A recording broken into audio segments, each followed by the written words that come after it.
sequence of the match between...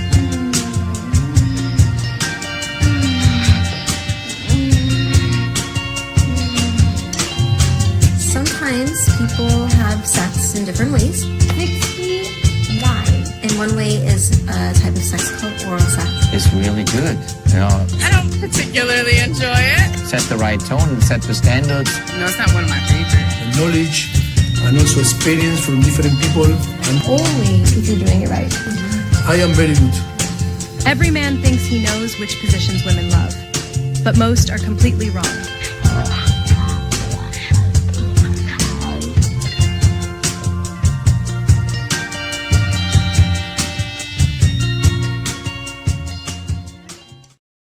All right, welcome to Straight Red Card. I'm still not really sure what Poch is doing in that part of the video where he's having some pain while he's sitting down. Is it hemorrhoids, maybe? I don't know. I think, what was the police academy, you know, when they're, the Mahoney or the police chief goes up to give a speech and there's a hooker in the stand. I think there's a lady. I think there's a lady of the night underneath the table, ready to go. That didn't look like pleasure. That looked like pain. Well, he's probably caught off guard.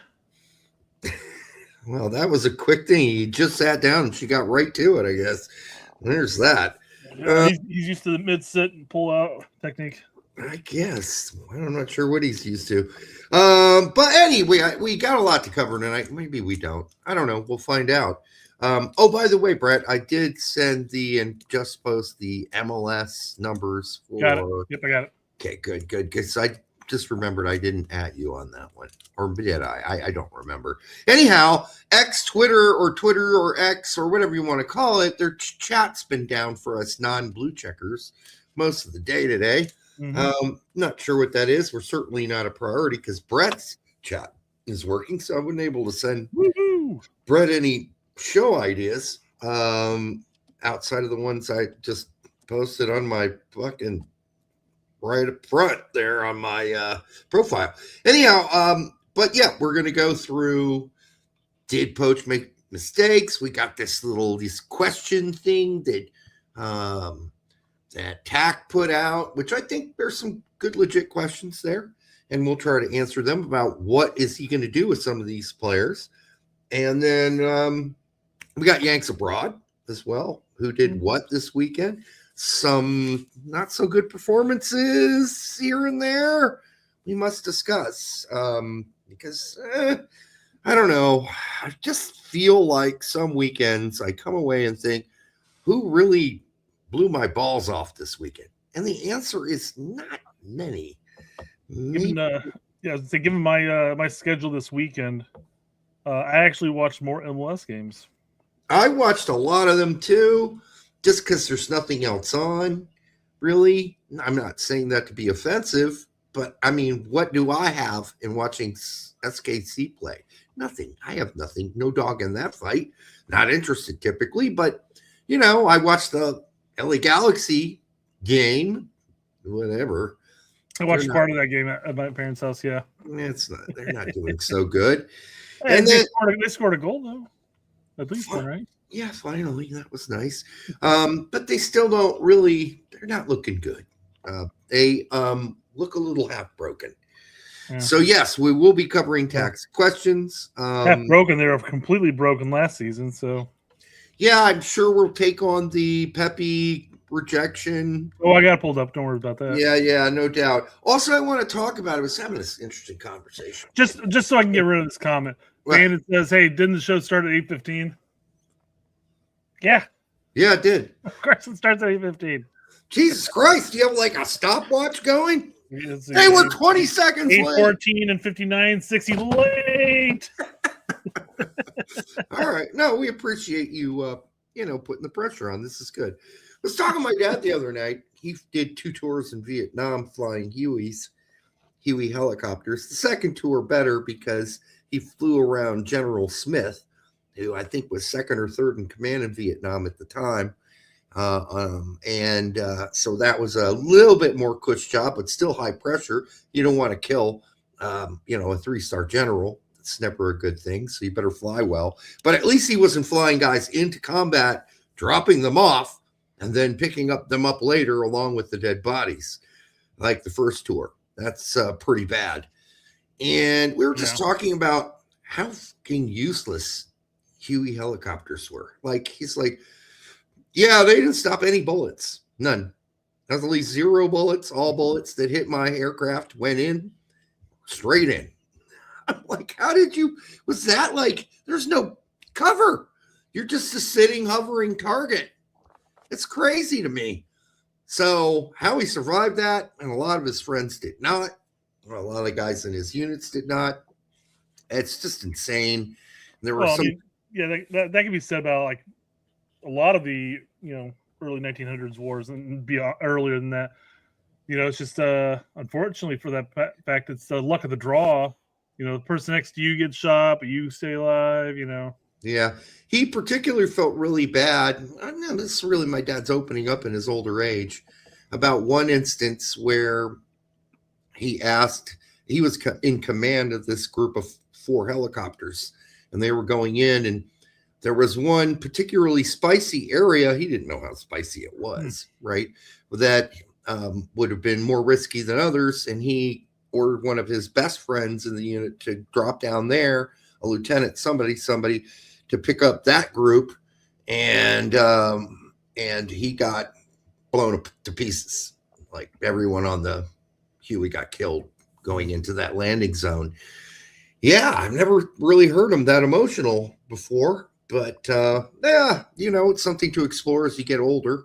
My dad never talked about any of his Vietnam experiences right up until the last, 2 or 3 years. So I just feel like, I've been asking more questions and he's talking about it. So I feel like it's good that I know this. I should know this, right? I don't know. Let's see. You watched Yellowstone, right? Yes.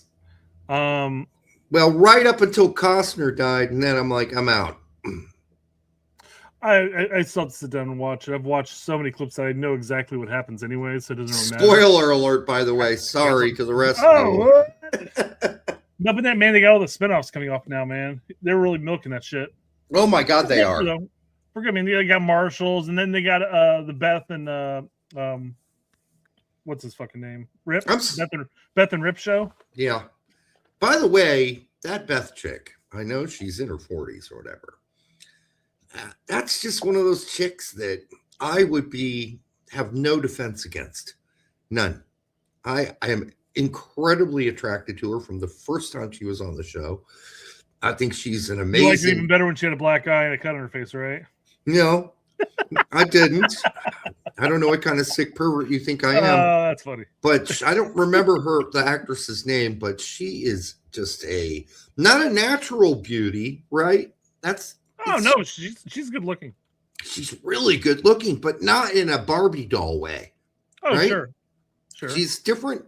She's different looking and she's just, I don't know, amazingly attractive to me. Those are the kind of girls.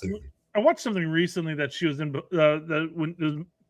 years and years ago that she was in, but I can't remember what it was now. Yeah, well, she gets naked in that series too, so all pleasure there. Hey-o. Chuck Norris passed away. R.I.P. And went to heaven, or did heaven pass away and go to Chuck Norris? Yeah, I said, my wife sent that in a group text. She's like, "Hey, Chuck Norris passed away," and I said, cause of death was Chuck Norris.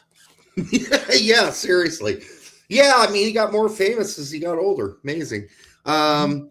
Yeah, I'm surprised he died. He looked like he was in great shape and still doing commercials up until the last couple of years here before he died. So sure. I mean, when you start getting up there and stuff like that, sometimes it's just the smallest of things.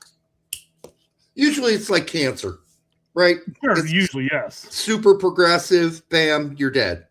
So one of those ones. Instant heart attack, Or a heart attack, but he looked like he was in really good shape. That doesn't always matter, honestly. I would say being in shape and having good cardio is probably a good sign of avoiding a heart attack, but... Yeah, you would think, but then again, there's this thing called genetics, and that can creep up and just bite you right in the ass. And you had nothing you did wrong, outside of all the beer and cigarettes you smoked, Getting a little close home there, All right. Ain't a cigarette. It's a cig of weed. Yeah. New show out called The Rondo from gold.com. Checked it out today. It's all right. I don't have any criticism of them necessarily. Their big topic today was if America's all-American athletes fully invested in soccer would be the greatest, wouldn't we be the best in the world? I mean, that question's a little played out. Huh? God, I mean, we've been doing that one for 30 years, Brett. I don't know. Every year that topic gets brought back up. Yeah, it's a really, I mean, I know they've had other shows I haven't watched, so I'm sure there's more to the show than this dumb question. And they got a British guy on there. I'm guessing he's English, who thinks he knows it all. And then two American guys that are a little more, I wouldn't say humble, but certainly less know-it-alls. No offense to the British guy, but, you know, you guys, the English guys, they seem to think they're experts at everything. He was just telling he was trying to explain to the two American guys how it could happen in America. Like, here's what you really need. You need the culture. You need the coaches. Yeah, we know that already. Here's the thing. I would have this a video clip lined up every time he says something, maybe a little pretentious. I'm not saying he says anything pretentious, but I'm just he kind of does. I'm projecting a little bit here and assuming. But anytime he says something pretentious, I would have Paul Rudd's comment from Forgetting Sarah Marshall, where he goes, "You sound like you're from London." Yeah, exactly. Hey, here's another dumb thing out there that I think is totally useless. What was it on the AI? What was the first dumb thing you thought was useless? AI porn channel that I research on occasion, which I stopped going to for the most part because I don't know, they do it. Nobody's that flexible, right? No, it's not that. They don't do anything interesting. It's like, well, I can see two real people do that. Why would I watch this? Yeah. Yep. Just frequent Twitter, right? No, I get nothing on Twitter, porn wise. So yeah, you need to expand your Twitter search, I guess. I just think if you're going to do something amazing, do something that we aren't seeing in normal porn already. I'm not looking for anything too freaky. I'm just saying, like, use some creativity here. So anyhow, one of the dumbest things they have on there now is erotic audio. It's an AI site. Why am I listening, or would anyone go there to listen to erotic audio? Do I have boobs? Do I have a vagina? I am not interested in erotic audio, and I don't even think women are. They like the erotic books or whatever, but I don't think erotic audio is where it's going here. Yeah, do you think the women listen to audiobooks of the romance novels, or do you think they want to read it and just imagine? I don't know. No, these are brand new. People made them up, and they're like AI made pictures that go along with it. I'm like, people watch this shit and listen to this. This turns someone on somewhere on the planet. I can't believe anybody listens to this. Anyhow, to be fair to Spider, humans have set the bar high. They have set it high, but there are still some things to explore, I think. And in my research, I'm looking for new ideas, new thoughts. That's what I'm looking for, something different. All right. And I'm not even kidding about the research part. I usually go there because I'm just curious to see what these fuckers are making. And all they're making is the porn I can already watch and research otherwise, but with not real people. And I'm sorry, how's that anything new? I'm sorry. There are literally millions of porn videos of real humans doing things, and you're just making the same thing that already has been done 1,000 times, millions of times. It's you can watch an AI couple going at it and realize that the woman's not slightly dying inside. There's no harm here. Only AI is going to be hurting later on. There's going to be AI therapists dealing with AI porn stars. I guess there's that. You can watch the AI one and realize that instead of like in real life where the woman is doing it for money, and absolutely does not want to do double penetration, but is going to be talked into it for the money. Needs the $20. Yeah. And she's just faking that, right? Because hey, she needs that 10,000 or that 5,000 or God forbid that couple thou. All right, to do that scene. Okay, that's all I got, Brett. I'm sorry. That's all I got. It's it. I'm done. No more. No more.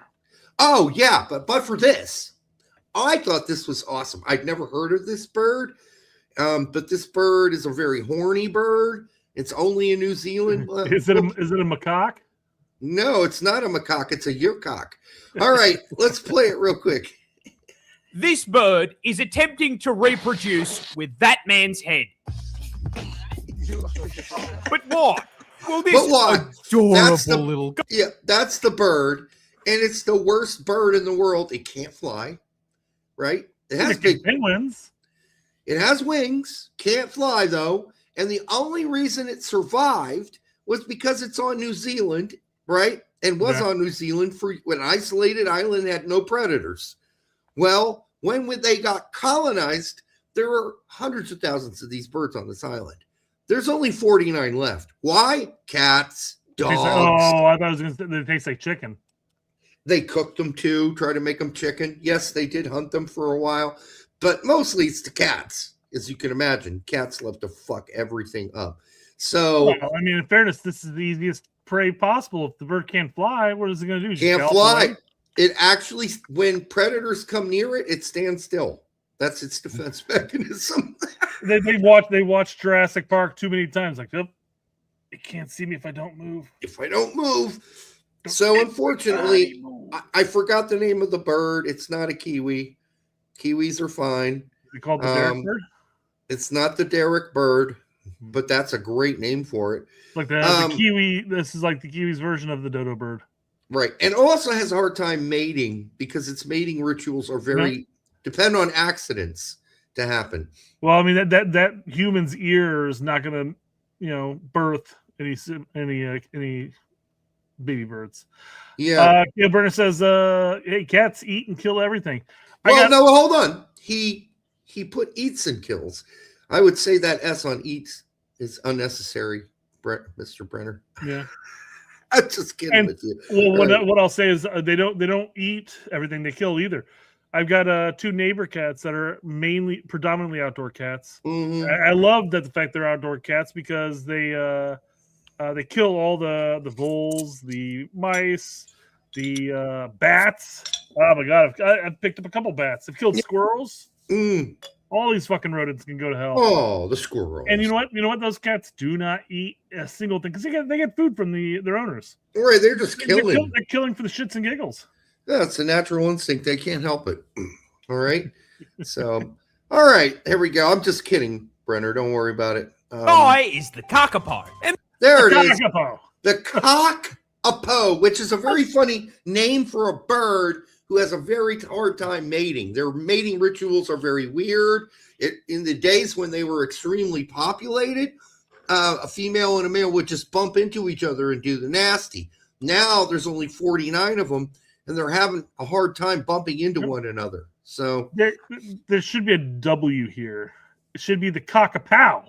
Cockapoo or the cockapoo, which would be a double poo reference. Caca and poo. All right.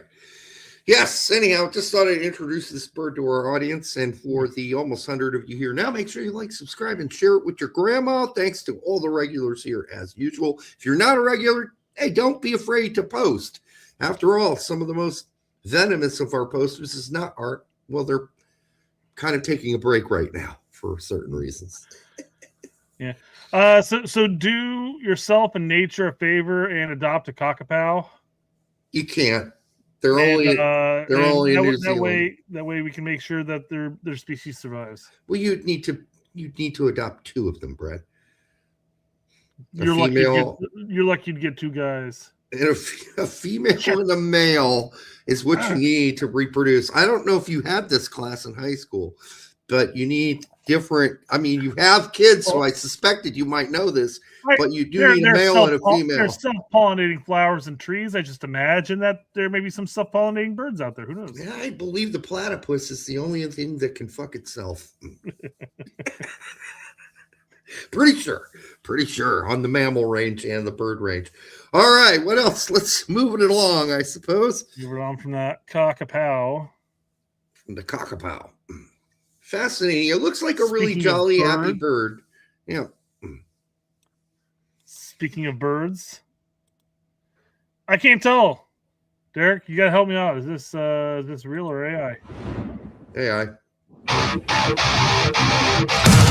I would keep the audio. Yeah, we're gonna get busted for. Might get busted for that one. We played the audio. Oh no. Yeah, I can imagine Nickelback coming and saying, "Dude, we're not getting any hits anymore. We're not making all that money. We're gonna take straight red cards." Ad Oh, revenue." this is the Nickelback video. Okay. Yeah. Tomorrow. Okay. What All happened? right. It's already gone. We're 3 days past. I don't know what happened. Well, first of all, I see 11 Yanks is there on the side. How did 11 Yanks? Is he a fan of Nickelback? Absolutely. Did I love your music? No. Real No. music videos. Stop with the AI slop. No, he can't be. There's no way. You know, Not that Tact and Pete are musical people. They're really not. They don't really. I think their range is probably pretty limited compared to ours. But yeah, I can't imagine. Nickelback. Come on. They know them and they despise them, Brett. Look at this photograph. Yeah. Okay. Expose yourself as an earlier Nickelback fan. Nobody was a Nickelback fan. Are you kidding me? That's true. The radio stations were because they probably had to pay pennies on this every time they played that fucking song. God. Yeah. It's funny. You ever heard of the game Cards Against Humanity? Cards Against Humanity. No, I have not. Somebody picks out a card and they read a thing off, and there's a blank that's left off, and everybody's looking through their hands. They got like 7 cards, and they put down a card they think would go good with it. And it's meant to be for fun. It's meant to be kind of like an adult version of like Mad Lib, if you will. Depending on who you're playing with, you either want to go for the most offensive and ridiculous thing, or you may want to try to find the closest thing that actually works with it. Yeah. Like one of the cards is like 2 midgets shitting in a bucket. You know, where would you possibly use that card? Well, you'd use it everywhere. If you get that card, first card going down, I guarantee it. Okay. But we were playing one day over at a friend Chad's house, and my mother-in-law was there. And she had played a card down that said Nickelback. And whoever it was like, I don't know who put Nickelback down, but I'm going to pick it. And she's like, I thought it was a sex position. Oh, my God. I was like, oh, my God, Nickelback. What are you thinking it is? Wow. Okay. Well, I guess we could have asked her what kind of position she thought it was, but that'd get uncomfortable. Really uncomfortable. Yes, I agree. All right. Derek, would you like to be a rock star driving 15 cars? Not really, no. I drink too much to be driving that many cars. He inserted you into a Nickelback song. Oh, okay. I wouldn't know that. Hey, all that stuff about Nickelback is going to go right over my head. I listened to one song. I've never listened further than 3 seconds. That shit's on the radio. Was on the radio nonstop. Yes, I've listened to only 3 seconds on Nickelback songs since on the radio, and they are immediately cut off by the time I figure out who it is. Yes, Boomer Richie has taken over Pete's Twitter handle. I can't believe this is what Pete is upset. Like, this is the most harmless AI of all the AI, right? It's so harmless. Hey, you know, he's putting his toe into the water, testing it to see maybe this will work. Yep, fuck you, AI. He's just trying to get a membership into my fuck AI group. All right, yeah. I get it. You're welcome. You're welcome in. Okay. One of us. We better do soccer. All right. So we got some soccer fluff here. I got quite a bit of soccer fluff actually. Okay. So PT69's tagged me on this and said Syria D, and of course I said double. I'll show you why. Okay. Oh, she's in Serie D. Okay. Yeah, she is an officiate in Serie D. Oh, she's an official. Okay. Yeah. And I said, what, double? No, definitely not. Those are B's or A's, somewhere around there. I don't know what B's or A's you're ever looking at, Derek. There's no chance in hell those are B's or A's. I don't know. They look like it from my distance here. An A is practically a little bit of a lump. A B is a slight handle cup. So you're saying C's then? Maybe C's. Okay. All right. Okay. Oh, okay.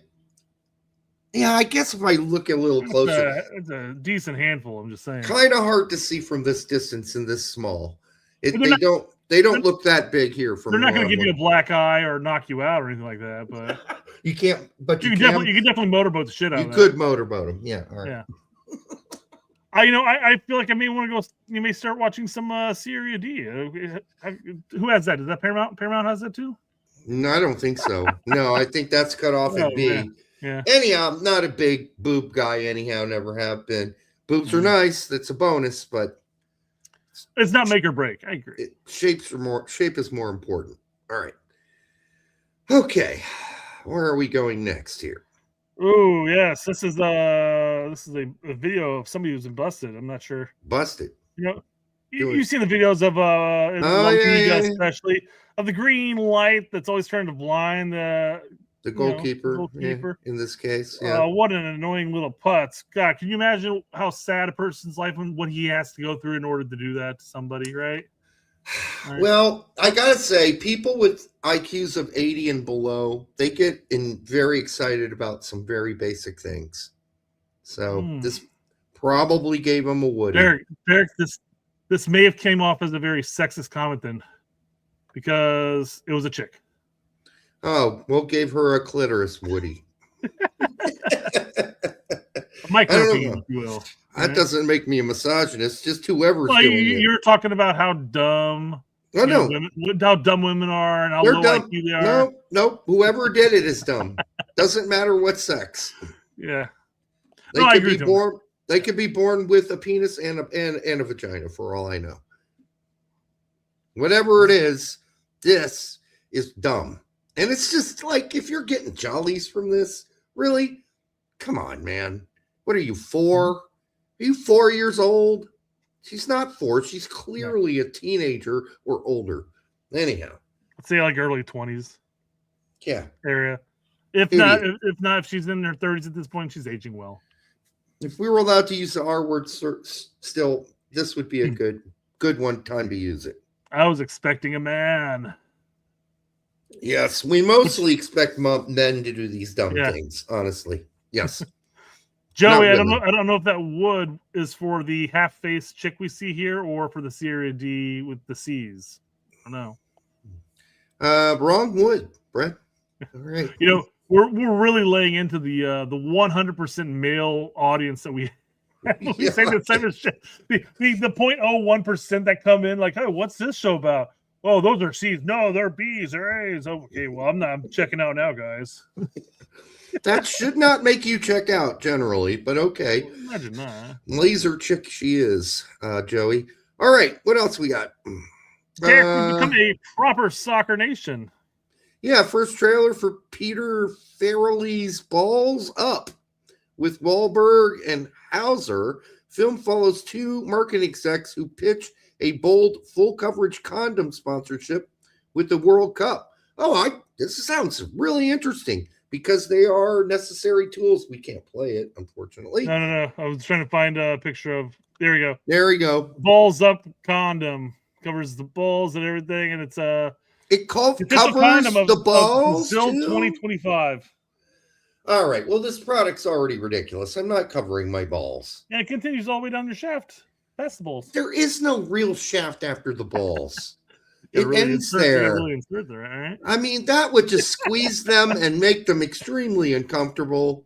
I'm sorry. I don't know who came up with this. Obviously, it's a comedy, but you're not. It's absolutely going to be a comedy. But they're in Brazil. Look at that. There's a hot dog. He's got 2 balls. He's like, damn it, that should have been our mascot. Look at that motherfucker. And you know what? He gets pissed. He runs out on the pitch and stops a PK. He's like the fucking bird from Ted Lasso. Okay. And then basically they're trying to escape Brazil without getting killed. Is what it seems like. Right. It's like motherfuckers. All right. That was kind of more German, I guess, and Brazilian. Motherfuckers. Yeah. All right. So that's interesting, I suppose. Should probably go watch it. Tell if it's funny. Let us know. Yeah. Well, speaking of comedy of errors and just weird goofiness. Breaking Morocco has been Morocco. announced the. Got it. Yeah, but announced the AFCON winners. Final result overturned by CAF. Senegal has been declared to have forfeited. And by the way, a lot of the Moroccan players say we don't want the trophy. We lost fair and square. They can have it. I think that that was a really good take on their ends. I agree. That was just a very professional take, saying fuck your stupid rules. Did they come out? Did it take them too long to come back out? Absolutely, it did. But they did come out, and then they played. If you want a red card a player, make them play a man down after that. If that's the rule, that's fine. For every 5 minutes, they delay it. They lose a player, fine. I'm with that. But as the rules stand, they came out, and yeah, I get it. They came out too late, and so they forfeited. So they automatically lose 3-0, which is a forfeit score. But if the Moroccan players seriously do not want the trophy, then fine. Just let them keep it. Top Skills Sports UK. It's got a blue check, so you know it's official. It might be. I don't see it. Let's take a look. Top Skills at what? Squeaky, squeaky, squeaky. All right. We'll find out. Just to see. Almost 60,000 followers. So, yeah, maybe they're legit. Let's see what they have to say here. I don't think numbers is what makes you legit. Senegal, they can buy that shit. I agree. Yep. Senegal have refused to return the AFCON trophy and medals, and they will never consider doing so in the future. Despite CF's Article 83, 84, and 8, Senegal argue that clauses should not have applied during the incident itself. Yep. The federation is reportedly ready to withdraw from the competition completely. Yeah. So all right. Won't partake? It's either that or invade Senegal and take it from them. Yeah. Good luck with that. Happen. Nope. It's just if they're forced to hand back the trophy, they're never ever going to participate in that competition again. Do you think they would actually do that? No, they would get over it eventually, but because there are other things that are important too that could get them in trouble with FIFA. They don't want to fuck with that. But you know what? Like I said, the Moroccan team's like, go ahead and keep it. So just let them have it. Screw it at this point. Screw it. Wikipedia will do what it'll do on its page about what happened and explain it. Other than that, who cares? Right? You won it. Good for you. All right, we're all moving on. Is basically what I'm saying. Agreed. We're going to move on to a completely different topic here. Okay. Dripping or tripping. Know if this is dripping or tripping. We've seen this before. It's horrible. And he's got. We talked about what is this shawl called that the people like in the 1800s used to wear? Yeah, I mean, like the Zouaves, the Indian 11th Regiment used to wear that shit, right? The Zouave outfit. But I just imagine like the 1800s women like the up in the Northeast going to church. It's like a shawl, little shawl thing going on there. It's such a dumb. It's atrocious. What am I looking at? Yeah, it's egregious. And as I said, my eyes. Yeah, it's horrible. Horrific. I tell you. Yep. But no, I can't imagine anybody says dripping here. No, and okay, no offense to Hercules. It does look like Patrick from SpongeBob. There is nothing I care less about than these fucking tripping and dripping segments. I could give I will say this is bullshit. It's ugly as hell and it's egregious. So we'll move on from there. But I spend no time on these tripping and dripping things. I pull don't it care. up. I pull it up because it's content, but I think in this case, I think Herc should have just said tripping or tripping. Yes, it's ugly. Nobody. I can't imagine anybody looking at it and saying it's dripping. He looks like he's wearing a red USA T-shirt with a shawl of stars and stripes on top of him. Yeah, tears are dripping from my eyes. It's so bad. It looks like two shirts. Two shirts, not one. Looks like two. Do you think with this being a goalkeeper jersey, do you think it's to make sure that way when we're being the opposing side's attacking us, that they're like, that hurts my eyes, and they fuck up? Maybe, but what I would love to see when Matt Freese goes out in the first game and he's wearing this, I'd love to see him go, just take off the shawl part and it's all red. That would be awesome. Or that'd be great. Yep. Yeah. That would be funny. It has been leaked for months because we've already talked known about it for it a long time. Yeah. Yeah, it's ugly. Yeah. All right. Speaking Jesse of things Marsh. that have been leaked for months. Yeah. Yeah, well, we've been talking. Guys. We already. Why are we talking about this again? I mean, we told you this. You needed an extra post to know this. We told you this on this show. We had a whole video about it. We did a whole video telling you that Jesse Marsh was offered the job, and then they pulled it from him after they offered him the job. Why is this news now? We broke this years ago. It feels like, right? 2 years ago. Well, when Greg got rehired, that's when it came out. Winalda had a whole video about it. We talked about the exact same topic too, and the same things we heard. We don't even need to go down the whole thing, or the article here, or the quote, I guess.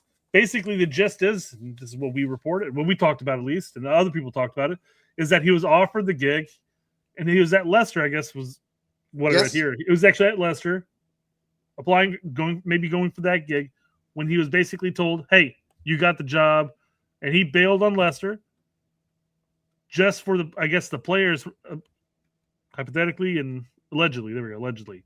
The players coming out basically saying we don't want U.S. players. Yeah, and they went back with Greg. Yep. So listen, no offense to U.S. Men's National League only. He's just quoting Jesse Marsh breaking this story. I have to tell Jesse Marsh, we already fucking knew. It got leaked 2 years ago, dude. You're not breaking any news. We already knew this. So, I was gonna say. I mean, the story literally was also broken by his friend Eric. Eric broke it too. Yep. This is nothing new. I'm not sure why we're talking about this. How it got rehashed yet again. I'm kind of surprised that Jesse's just not sitting there going, guys, I don't want to talk about this again. Yeah, everybody already knows what happened. Come on. Yeah, everybody already knows that. I mean, he could have just come on our show and said everything you guys said was absolutely correct. And I'm moving on. All right. All right. Here we go. Next. Sorry. That's in the bottom of my throat there. Yeah. Let's just, I wanted to make sure before we start this next segment that I had the right thing pulled up here. Do not panic. Do not panic. Cap them now. Cap them now. Yeah. All right. All right. I don't necessarily know if this is the dual net panic, is it? But you capped it as, hey, cap him now when you sent this my way. Yeah, just joking around. By the way, I said pubic hair before you cut. Did you catch that? Perfect timing then, I guess. Following a successful trial, 14-year-old winger Noah Allen has completed a move to Liverpool from the Rapids. Noah was the Rapids Academy for 3 years and will now join Liverpool's U14s and U15 age groups before Liverpool made the decision to sign Noah. He spent 8 weeks on trial and impressed the coaches when they pissed on his leg in the fucking shower during that period. That's inexcusable at that age, even in England. Come on now. It is, but it is one of those initiation things they do there. He also previously spent time on trial with Man City, a great addition to Liverpool's academy. So Man City had him and said, nah, we'll pass. But Liverpool said, you know what? If Man City looked at him, let's just sign this kid. He's 14 fucking years old. He'll probably go to Liverpool and be back here within a year and a half. So people just need to not get that excited about this. Hopefully they're not. But the talent hunter who seems to be trailing 13 and 14-year-olds and circling pictures of his child face. Yeah, I don't think this kid needs this pressure. Just let him go and play. So I know his hair's a little bit different here, but I'm sorry. You got this picture of him right here, and then you look at the four kids in that photo. Who could he possibly be? Yeah, exactly. Even though he's probably 9 there. He's the ginger, right? He's the ginger over here. Yeah. All right. Well, good luck to him. I wish him the best. I have no hopes that he'll turn out to be or amount to anything. Call me 2 years from now and let me know how that's all worked out. I am not tracking a fucking 14-year-old at Liverpool's 14-year-old U14. It's not happening. Why would they call you it in 2 years? At the age of 16, it's not like he's going to be cracking Liverpool. I will still be in the academy probably at that point. I will peek back in just briefly to see if he's still playing with the U16s. You will not. You in 2 years. You're right. I will not remember this kid's name. I will not. And don't get me wrong. I hope he succeeds and does well. At the very minimum, I hope he enjoys his time while he's over there. I do too. I have nothing against him. I mean, we're just playing the odds and playing. What we've experienced. He's one of a million kids. A million kids that have gone to all these bigger clubs in Germany. He's not even close to the first young American to go to Liverpool. All right. We got one there now who's now edging towards playing for the other country, just like we told you he was going to. Eradicated all of his connections to the U.S. men's national team on his social media. Okay. We warned you that was going to happen. We told you that last year. I don't put a lot of stock in the social media stuff. I mean, quite frankly, because how many times have we seen some German Americans wipe the German national flag and stuff like that off their social media? What are the chances that what's his face is going to play for the United States? The center forward U19er at who? Figueroa. They're not. He's definitely going to play for another country. Okay, his dad's country. So I think we just move on from there. I mean, I feel like it's more likely. More likely? Yeah. Okay. Yes, it is. That's what I'm saying. I'm agreeing with you, Derek. You don't have to argue. You don't have to, I'm agreeing. It's more likely. No. My question to you would be, how more likely? Is it like 80%, 90%? I'd say quite a bit as far as strikers are concerned. I mean, with Pepe and Balogun in the mix. I mean, you'd have to be an exceptional talent at that point to crack. Is he? Well, I don't know. I haven't seen him actually play outside of Liverpool's 21s. We'll see when he actually gets his loan out and plays for whomever else at that point. He's been fine playing against other children. All right. So he's not, he's 19, people. All right. He's not even sniffed the Liverpool team. You're 19. Think about the superstars now. The superstars, the real good players like, all right, Pulisic, all right, was one of ours. Reina at 16. Pulisic at 16. Okay, other examples that aren't Americans. Ronaldo. Everybody knew at 16 he's going to play for Manchester United as soon as he got there. All right, so Figueroa is not that guy. And all I'm saying about the other guy that's going there, the child, is like, why are we even bringing this? Just let the kid go there. We'll check in on him when he's got hair on his nutsack, and then we'll start really making some decisions and maybe getting mildly interested. Derek, this never made my timeline. The only reason I bring it up is because you brought it up as a joke. I know. 14-year-old off to Liverpool, and I'm like, we're definitely bringing it up as the. Again, I don't think he's doing that panic, but transfer news, I guess. He's got to be a dual nat, otherwise he wouldn't be able to go there at 14. He's a dual nat for somebody. That's a fair point. Yes. Yeah. So I don't know if it's family moved. Hey, by the way, remember the dual nat Revs player? Remember that guy? What was his name? Buck. That motherfucker's in USL now. What's up? He was at Noah San Jose. Buck. I thought he was at San Jose. He's in the USL.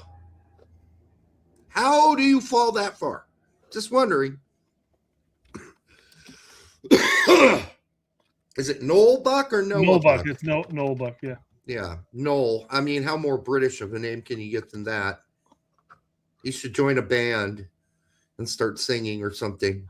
Hey, he's with San Jose. What are you talking about? I thought he was loaned out to the USL He's fucking team. with me. No, he's with BA. No, Does he BA. play? I don't remember him playing a single game. I thought he got loaned out to the USL team. Nope. Oh, no. I'm pretty sure he's playing with San Jose. If he's played, I've watched every San Jose game this year because I'm a Bruce Arena guy. He's played 2 matches. Hold on, let's see. Transfer. Making me do this mid. Sorry, that's what I was told. He has not played a single match this season yet. That's right, and I believe he's on loan. That they may not have gotten that updated yet. I believe he's on Transfer loan. does not have that updated at all. Nope. Okay, well, he might be playing with the 2 team. I don't know. That could be. So if he's with the 2 team, that's maybe what I heard through the grapevine. And I can't remember where I heard it, but somebody was like... Yeah, he's got 63 minutes in 1 match in MLS Next Pro. Okay, so that's where he is. Next Pro. Thank you. I don't think he was injured either. I think he's just been demoted. Anyhow, he might be back. We'll see. He was injured, says Colin. Okay, fair enough. We'll see if he comes back. I did see that somewhere. I don't know why. I was thinking, how did Noel Buck? Why is he playing Next Pro? What the hell's going on there? Anyhow, it's because he was injured. He was there for minutes. Asshole. His asshole had an injury, apparently, says Colin Reese. His asshole took an injury, and that's why. In Europe, they just pee on your leg, man. I don't know what's happening over San Jose. Right. So he had an asshole injury. He'll be back soon. Yeah. All right. Pulled hammy with a torn butt, apparently, according to Ted Lasso. Torn butthole. Asshole injury. Yes. All right. New York Yanks abroad. Name Noah Moore. New youth, by the way. Oh, new youth Yank abroad. Noah Moore, birth year 2010, nationality American and German. Oh, well, just give up then. He's going to go for the German team. Position goalkeeper, Clip Freiberg.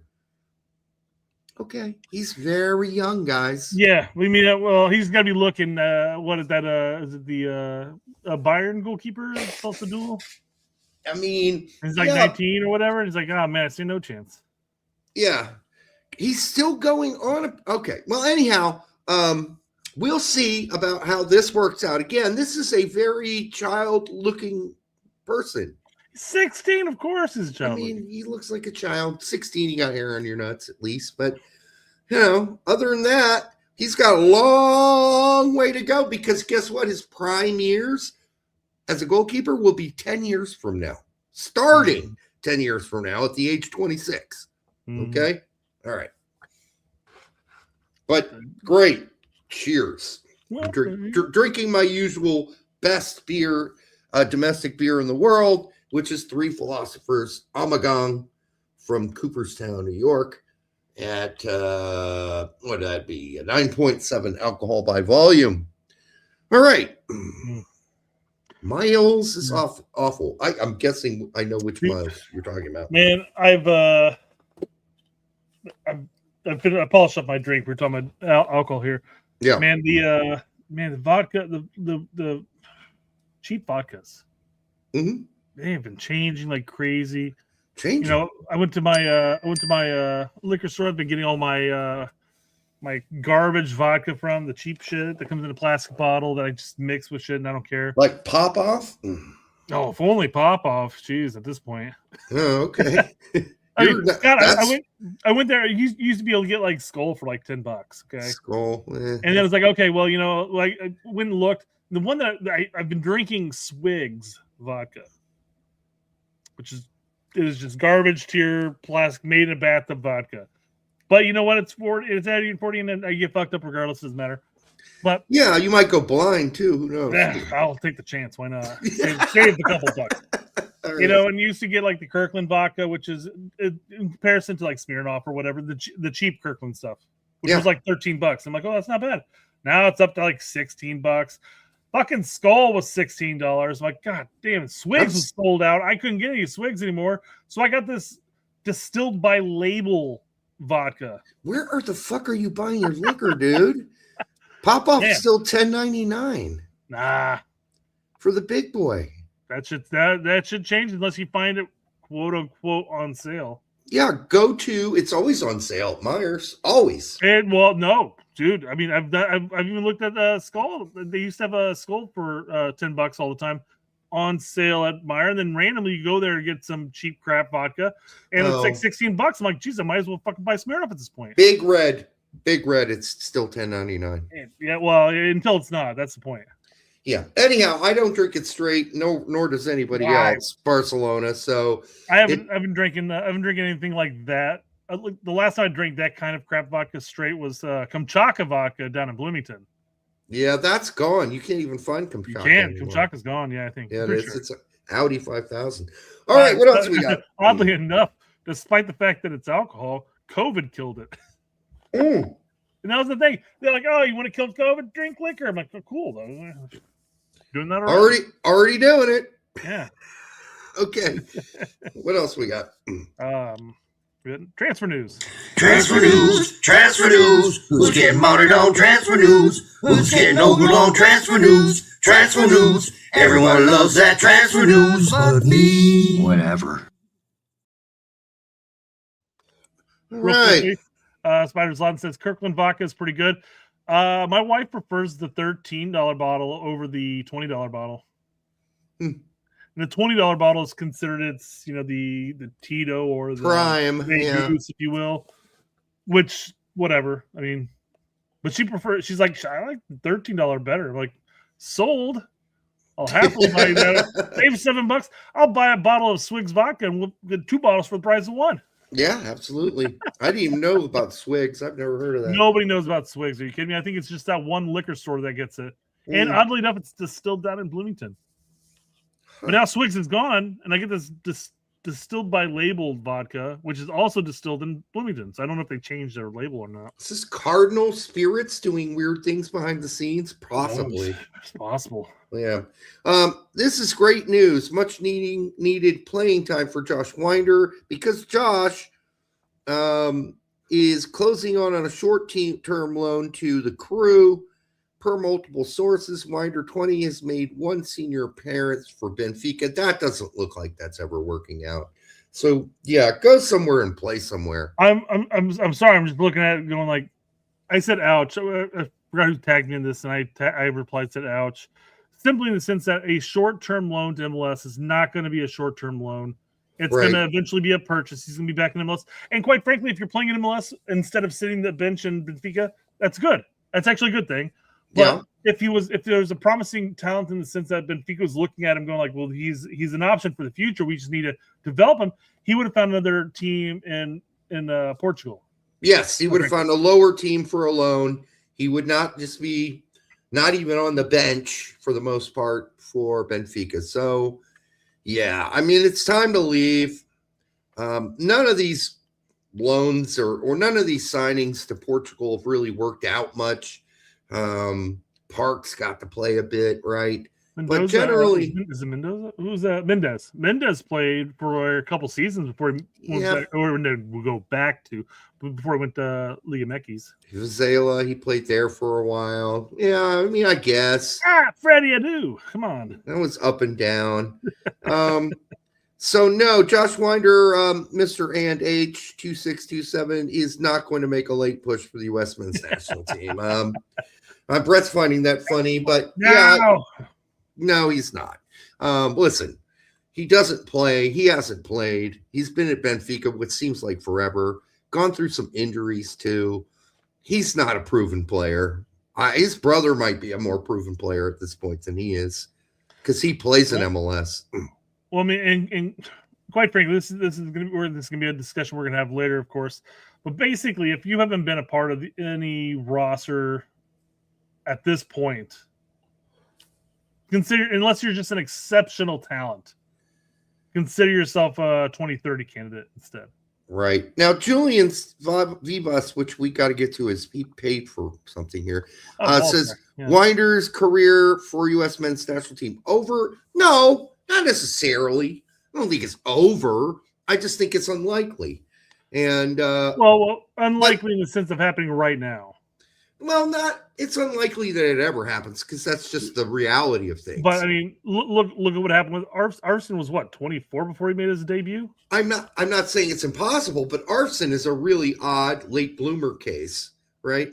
So those kind of things just don't happen very often. I'm not saying it can happen, but I'd say his chances are decreasing. Were decreasing every year he spent at Benfica not playing any soccer. So we'll see how it works for him in MLS. Great. He has to come and shine. Yeah. And like a diamond, apparently. And at this point, he needs to catch up to his brother. I believe that's his brother playing in MLS right now. I could be wrong. I don't know how many Winders there are out there. Julian Vivas for $28.95. Thank you, my brother, for the $4.99. What do you guys think of Poch throwing shade at Luna? To me, it's a message to not get too comfortable in MLS. I don't know. Did I miss a shade comment? What did he generally say? I missed this. Hold on. I'll try to look for this. It's okay. So regardless, I don't think he should have thrown shade at him. If he wanted Luna to make a more aggressive move to Europe, he probably should have given him a phone call and told him to do it. But that's not what he did, as far as I understand it. And it didn't seem to me that Luna in his comments said, I'd rather not take a chance right now in going overseas and not playing. So if Brett finds the quote, that'll be great. I think regardless, him making it as a 10 on this team is going to be difficult if Poch is in love with Reyna as he appears to be. And even guys like Zendejas, I feel bad for, but there's just only so many spots on a 26-man roster. So we'll see. We'll see. Here you go, Derek. Okay. Listen to Coach Pochettino's presser. It doesn't sound like – how did I miss that? I watched that presser. It doesn't sound like Diego Luna's roster omission was just due to injury. He struggled a little bit in the formation that we have. He struggled a little bit in position to get in form. Get the form. Oh, okay. So you're saying in the fluid for it, the 5 and the 3 in the back thing, because I don't know. You would think that would be better that he's playing as a 10, Luna, and not being forced to play out wide, because I think he's better as a 10, but it didn't seem to work, I guess is what Poch is saying. So if that's what he's saying, then yeah, there's more to it than the injury. I think we assumed it would be the injury and being fit. So I would like to find the whole quote itself. I hate taking these little tidbits out. Yeah, I do too. Yeah, it's you never get the full picture, because immediately following this, he might follow up by saying, you see the glimpses of who he is and what we like to see more of him, and he's definitely contending. Yeah. So here's the thing: if you're looking at the 10 spots, and Way is considered a 10, and McKennie can be considered a 10, and Pulisic's considered a 10, and Tillman's considered a 10, and Reyna's considered a 10.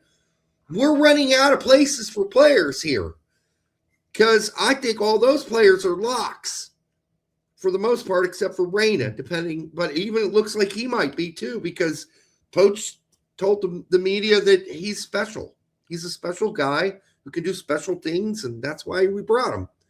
And that's why he brought him in November too, and then he reiterated it again most recent interview. So maybe Zendejas and Luna are just going to be on the outside looking in, and there's not much they can do about it at this point outside of an injury to one or two players. So, all right.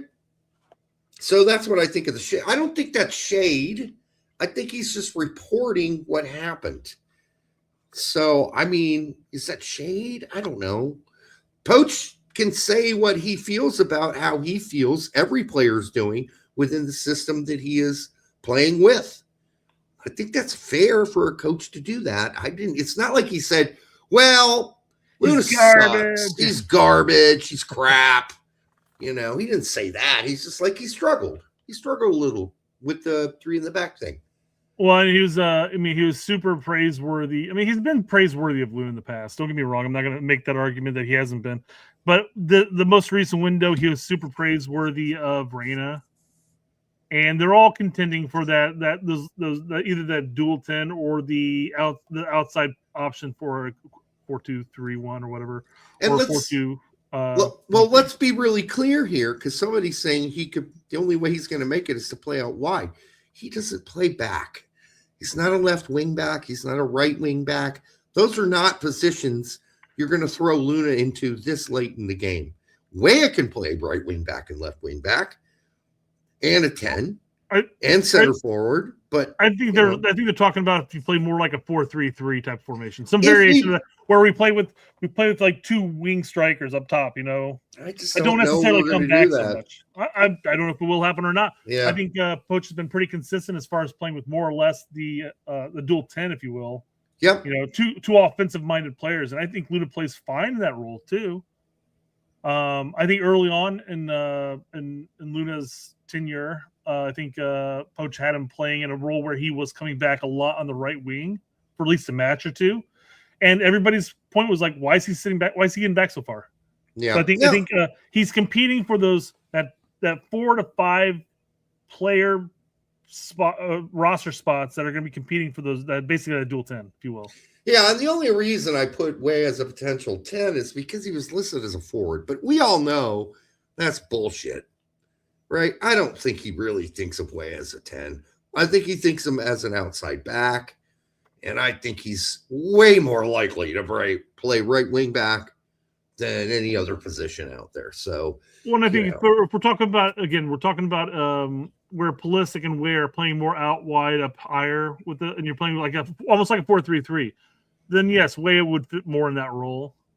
Right, as a natural outside winger, right? Yeah. A right winger, but we haven't played that for a long time now, guys. So I just don't see it happening. I think the last time we played it was actually with Weah. He played on the left, and he kept cutting in on the right and shooting it. And I'm like, if we're going to play Weah anywhere up higher, and unless he's playing kind of a striker role, but if you're going to play him out wide, you have 2 options. You either play him on the right where he's going to be lacing in those hard-driven balls, or you play him on the left where he's going to cut into the right and try to shoot the ball. Yep. Well, it looks like he's going to be playing probably, my guess is, right wing back here coming up, because we got no depth. He was listed as a striker by U.S. Soccer. I know. Well, no, he was listed as an attacker, and that's why I include him as a 10, because I don't think he's taking Balogun's spot at the center forward or Pepe's spot at center forward. So he's a right wing back option. I don't see him as a 10. So there we go. All right, MLS. Well, we got a lot of teams playing over 5 or 4.8. I'm going to count that as 5 Americans per team. Some of them are having a good time with that, including Bruce Arena, whose San Jose team stands in 3rd right now and played another pretty good game this weekend. It doesn't always work out, but still. KC, however, SKC, play the second most Americans, and they're dead last in the West. So it's not working out for everybody. Meanwhile, Seattle is in 5th, and Dallas is in 8th, and RSL is in 6th. The Rapids are 7th, right? And St. Louis is 13th, and Vancouver 2nd in the West. So it's working for some people. It's not working for St. Louis, at all. They're 13th. That stinks. The Revs are 11th. So playing a lot of Americans not working for everybody. If you're mid-table and above or somewhere around mid-table, it's working all right. But if you're all the way down at 11th and 13th, like the Revs and St. Louis are, trouble is brewing. We're 4 or 5 games in right now. A single win could propel them from 13th to like 8th. This is also true. So unfortunate that's happening. I watched the Chicago versus Philly game. They talked about how Philly was just doing crap this season. They're absolute garbage. But then I watched the game, and they were taking it to Chicago quite handedly for the most part, despite the fact that Chicago ended up winning.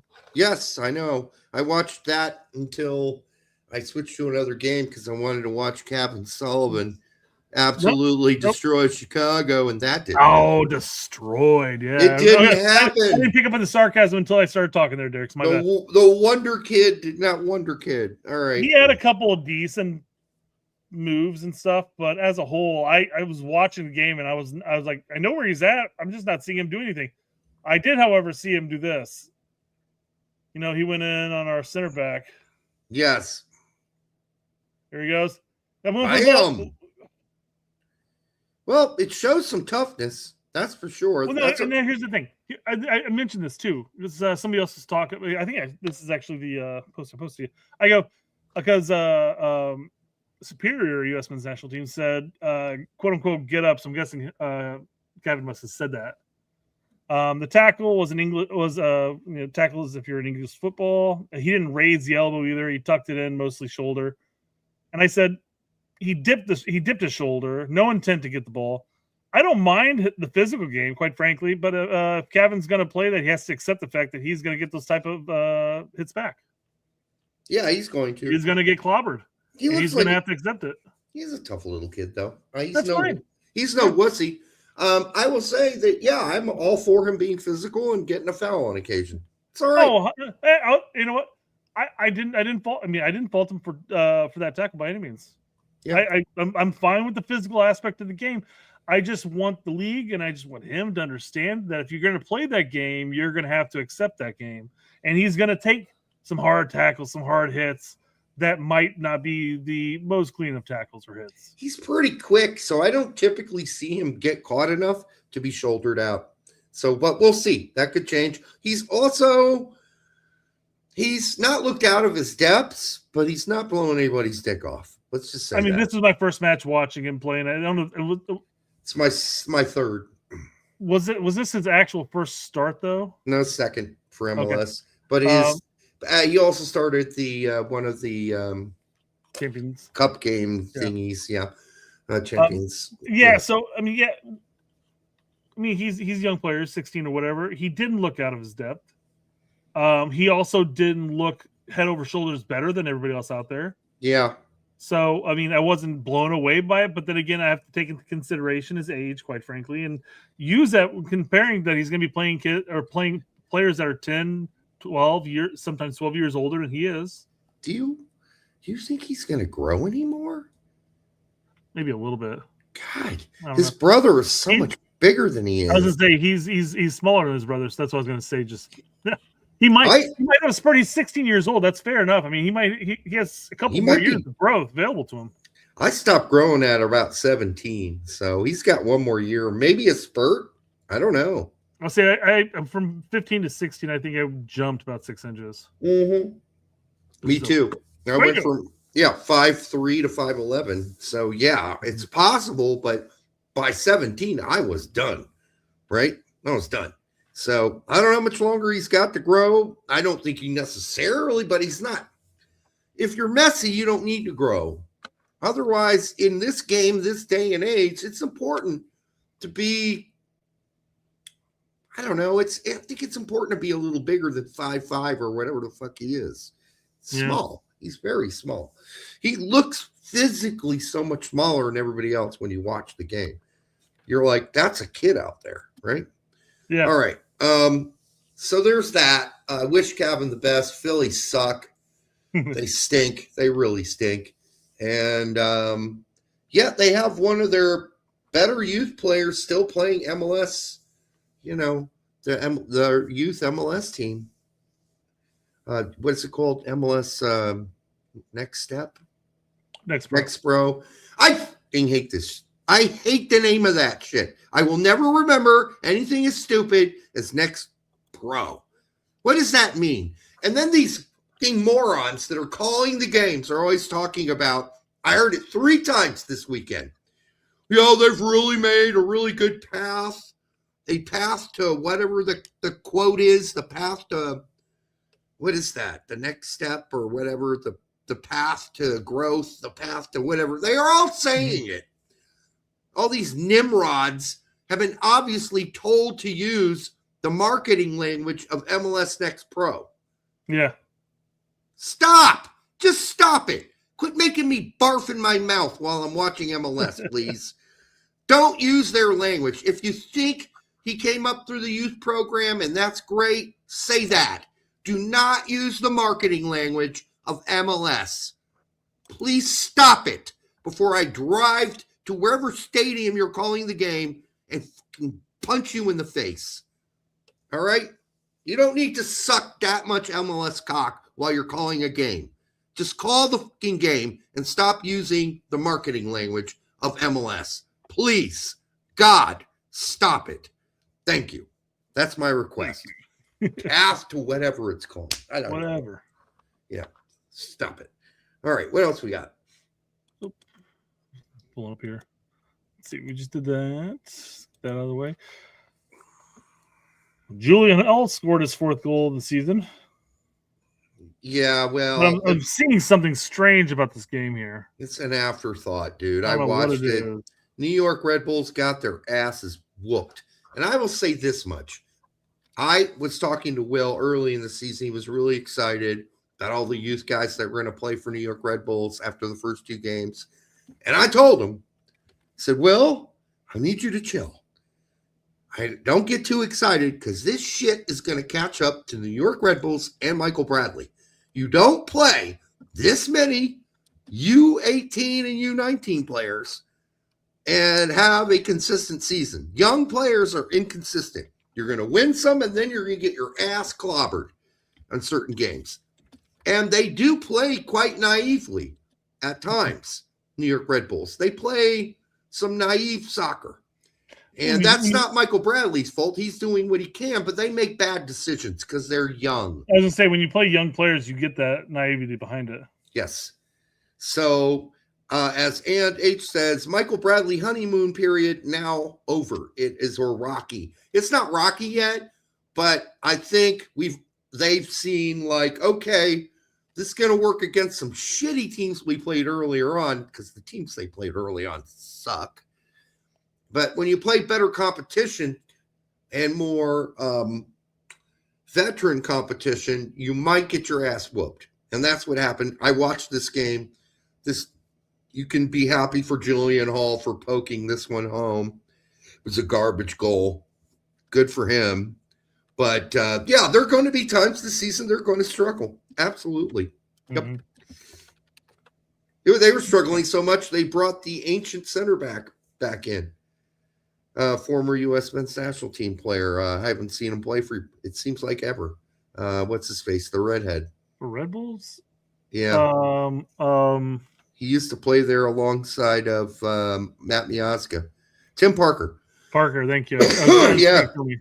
I'm like, Tim Parker he still plays? I didn't know he still played. But yeah, he still plays.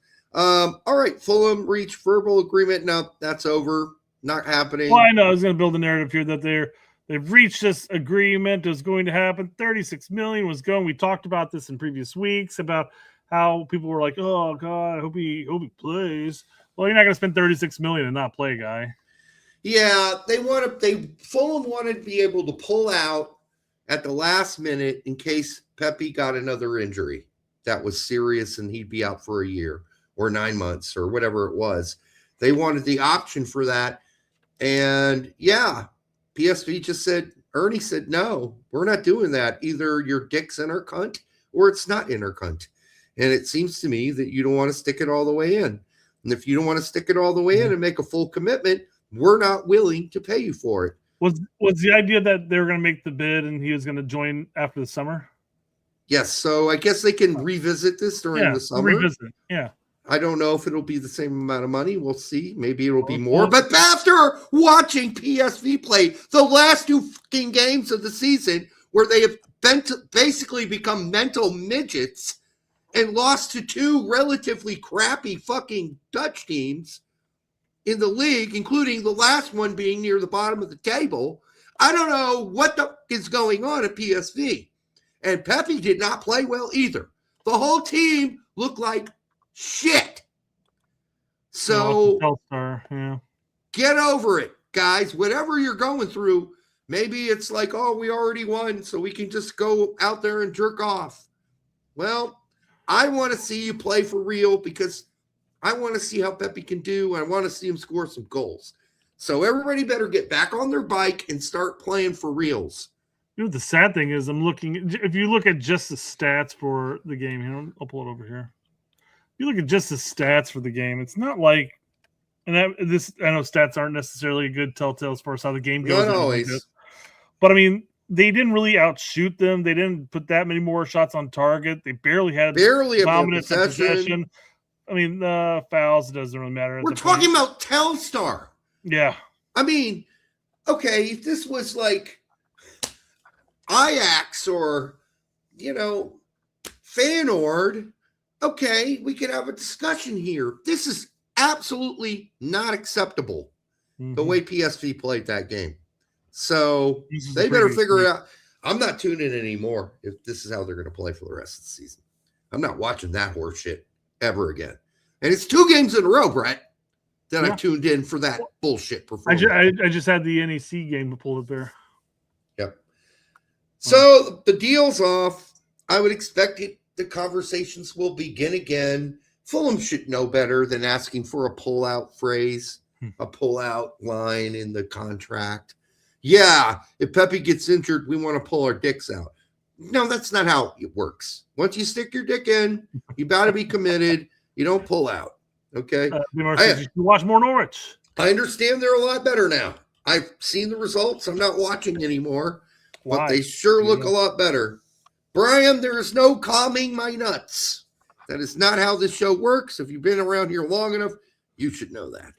All right. Yeah, look at that. Norwich is in 10th place, man. They've really bounced up. Sargent left and everything got better, apparently. My goodness. I mean, not this season. They still have to get 9 points in order to even get up to contention for a playoff spot. But next season, God, they could have been 6 points off of a playoff spot after that horrific beginning of the season. They were horrible when Sargent was there for the last 10 games that he was there for. They were atrocious. So, yeah, good for them for bouncing back and not really, looking back, right? They were like, hey, fuck them. Let them go. We got games to win. And they started that as soon as the whole controversy with Sargent started. That's when the win streak and the good play started again. So there you go. Yeah. All right. So there you go. The issues, as Ernie clearly stated, were the Fulham wanted a way to pull out of the deal if Pepe was injured. So. Hey, you gotta respect Fulham's pullout game. No, I'm not going to. I love Fulham. Fulham's my team. I'm kind of pissed at him for trying to pull this pull-out thing. So you wanted him to spend $36 million, and then Pepe pulls up another 9-month injury in 2 months here. Just gonna roll the die on that? Yeah. I know a lot of people aren't believers. Pete's out there saying, this is a step too far for Pepe. I don't think so. I think when I look at how Fulham play, he fits in perfectly. I have no idea where that comment came from, Derek. It's not at all what I was talking about. Well, no, I'm just saying a lot of people outside of the fact that this deal was bullshit and didn't work out because of the pullout clause or the request for it. There were other people saying, don't sign it all together. Once the deal was announced, like it was almost done, Pete's like, no, I don't think he should go. He's not ready. I mean, there were definitely a number of people that were sitting there saying, like I said earlier, like, oh, geez, I hope he plays. But again, if Fulham are going to drop 36 mil on him, he's going to play. Can I ask you, listen, I like my favorite Mexican player, center forward for Fulham, as much as the next guy. How much really theoretically better is he than Pepe? It's not that. I don't think there's that much distance between the two of them. So you're telling me that a Mexican national team player can play center forward for Fulham and have success, but Pepe can't? I think Pepe's fine. I think he'd do just fine there. And it's not like Fulham's one of those bullshit garbage teams that gives you like 2 chances, like the Aston Villa did to Bradley, and yanks you and says, fuck off. go play with the 2 team. No, they're going to give him a real shot, a real chance. Yeah. No. Mr. Danny says AC Milan need a striker. That was one of the other games that I watched this weekend. Well, part of the game. I only got to watch like the first half because I had to go to my daughter's indoor game. But man, the way I described it, I said, I can't help but having watched the first 30 minutes of the Milan game and think that Allegri's game plan today is a battle of attrition. I'm basing this on strong defensive shape, no offensive freedom, and the constant poor passing. That constant. That's German, right? Constant. Yeah, constant. It's French. It's French, actually. French, there you go. Yeah, poor passing to give up possession in hopes that they can drain the life out of Torino before striking it for the jugular. The jugular they struck for, So yeah, hey, come through in the end. By the way, BMR, I don't doubt that Raul Jimenez is a way better all-around striker than Pepe. That's not what I'm saying. I do think that Pepe is going to continue to get better step by step. I just don't think he's miles behind Raul Jimenez. I think he's also a well-rounded player, and I think he would have done fine at Fulham. Now, maybe that's me as a Fulham fan being a little biased, having watched Brian McBride and Dempsey and others go to this team and succeed. I know that Eddie Johnson didn't. I know others didn't, but I think I would have made that work somehow. All right. I don't see it, even if there is a decline in quality. Let's just say I don't think it's enough to say you have years and years and years available with Pepe compared to Raul. So yeah, Raul's getting up there, and he has dropped off this season. By the way, I mean, come on, let's be honest. Let's see here. Oh, speaking of which, Colin sent me this.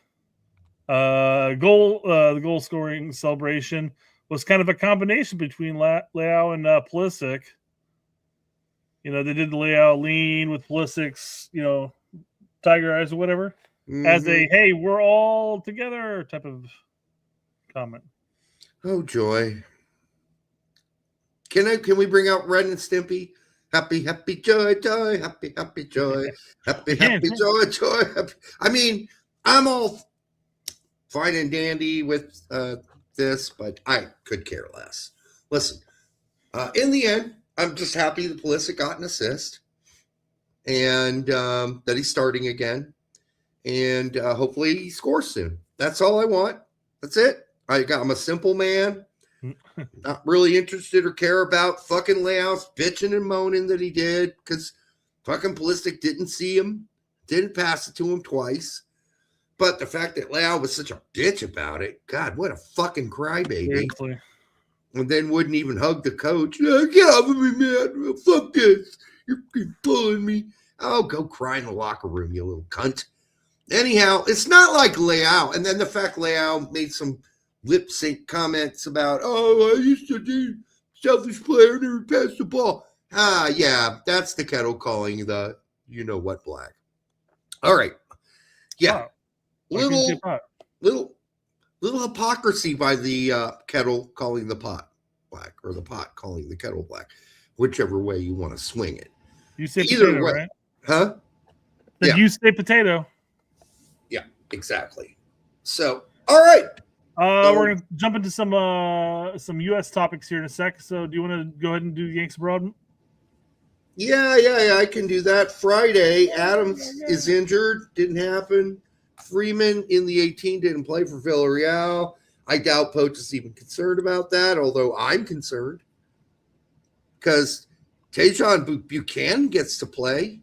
Canadian gets to play all the time for Villarreal. But not Freeman. Okay. Kearney says for 15, thank you, my brother. We have to play Ellison to watch soccer. We have to pay Ellison to watch soccer. Do you know Ellison? Who's Ellison? What am I missing here? I'm trying to think of that too. Ellison. Is this somebody we should know? I remember a great basketball player named Purvis Never Nervous Ellison. Played for Louisville and in the NBA. Know that guy. Larry Ellison? Oh, Ellison owns Paramount. Oh, yeah, okay. Yeah, we do. Yes. I've been paying Ellison quite a bit then for Paramount. All right, on back to this. Maurice Malone went 20 on Friday for Mainz. No, not for Mainz. Maurice Malone for Sturm Graz in Austria. Duh. Not Malone. Gomez, 90 minutes for Braunschweiger in a loss. Julian Green and Dietz are going down. They're going down to Bundesliga 3. They lost again. Green got 5 minutes. Dietz still out from yellow card accumulation. Saturday, Jedi 61 in a win. Yay, he's back. McKenzie, 90 minutes in a win for Toulouse. Yay. Scally, 88 minutes in a tie. Guess who fucking rode Pine for 90? Yeah, Gio? Gio Reyna. And here's the thing. The game was tied. And who did the coach bring in when the game was tied? Not players who were going to score goals. He decided a tie was good enough and that he was going to settle for a tie. So Reyna, once again, did not play. Like, he must really think Reyna is useless on his team. I'm going to say right now, and for as far as this past weekend was concerned, Gio's going to be in the U.S. Window here. He's already stateside at this point. I hope he scores 5 goals. I'm fine with him not playing this past weekend, just because I know Poch will play him. Dude, that's the most conservative coach I've ever seen for Gladbach. And I get it. They don't want to even tempt relegation, and they're not far enough away from it to stop worrying about it. But to play that, not even try to go for a win, not even put in a few offensive players. Jesus fucking Christ, what a pussy. All right. Danny says, do you guys think Gio's going to struggle against Belgium or Portugal? No, he's going to be with the U.S. men's national team. He's going to play well. No, but other pundits, Brett, come out and said he's not good against European competition. They said it. He's not good. He's going to struggle. Who was that? I'm pretty damn good against South American competition. So. I think it might have been Tab Ramos who said that. Anyhow, I think he'll be fine, but I don't think he's starting either. Okay. Yeah, Colin verified it's Tab. Yeah. I don't think he's starting. So, I think when he comes in, he'll start one game. Guaranteed. He'll start one game. You think so? Absolutely. Yes. Okay. I don't. Absolutely going to start one game at least. I don't think he's fit enough. I think he'll play 15 in one game and 20 in another, something like that. We'll check back on that. I'm going to say that. All right. Tillman, 82 minutes and a goal in a tie. Colbreth. I guess we might start reporting Colbreth, even though there's no indication he's going to play for us. Went 90 in that game. By the way, he looked great again. I think he looked better than Tillman. That's just my personal opinion. Paredes is still injured. Downs, 23 minutes. Didn't do shit, jack, anything for Hamburg in a loss. Pulisic, 77 minutes we already talked about, and an assist in the win. McKennie, 90, I think, pretty solid minutes for Juventus in that tie. Mm-hmm. I mean, listen, every time I watch McKennie and Juventus, he's like one of the best players on the team. All right. Taylor Booth is back from injury. He was in the 18 in the Dutch league. Didn't play, but at least he's back from injury. Miljevic in the 18 for Racing in Argentina. Didn't play. I forgot all about Miljevic. Yeah. You think that Poch would have called him up at least once more, but well, he switched teams and now he's not a regular starter for a better team, Racing. Or not a better team, but it doesn't matter. Puxis, a goal, 73 minutes in a win. He's not going to get called up, people. So those of you saying that out there, that's not happening. Puxis, though, is a good player, and we should definitely be interested in how he progresses going forward. I think he is a potential player for the future. Conrad, 45 minutes and a loss for Cueta in the Spanish second division. Tessman, 5 minutes and a loss. Tessman has definitely lost his starting spot in the midfield for Leon. I guess they're listening to the fans, or some of them who are bitching and moaning about Tessman all fucking season, even though he's one of the reasons they're at the top of the table. Whatever.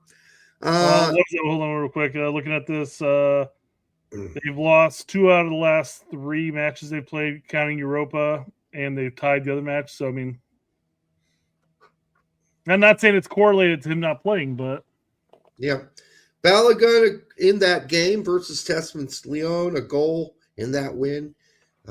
Free penalty kick, I believe. 85 minutes he played. Maloney played extra time for Mainz in a win. Sands is injured, which is horrible for St. Pauli. Musa, at this point of the season, Musa went 14 minutes versus Atalanta in a win. Didn't really do anything. Pepe, 66 minutes and a loss. I already bitched about that. For PSV, Cardosa, 57 minutes and a loss. Got pulled. Wasn't that great, frankly. It's a couple games in a row. Cardosa's not coming in at the greatest form for U.S. men's national team, so we'll see. That's 2 pretty rough games in a row, but it was against Madrid, so let's be fair there. Weah, 90, rather unassuming minutes. Listen, there's another guy that just, has not blown my dick off a single time when I've watched him this season. Weah. Not a single fucking match I have watched has I gone, wow, Weah, that's a player. All right. Well, good luck to him at Marseille, and hopefully he plays better for us or makes a bigger difference for us than he does for Marseille.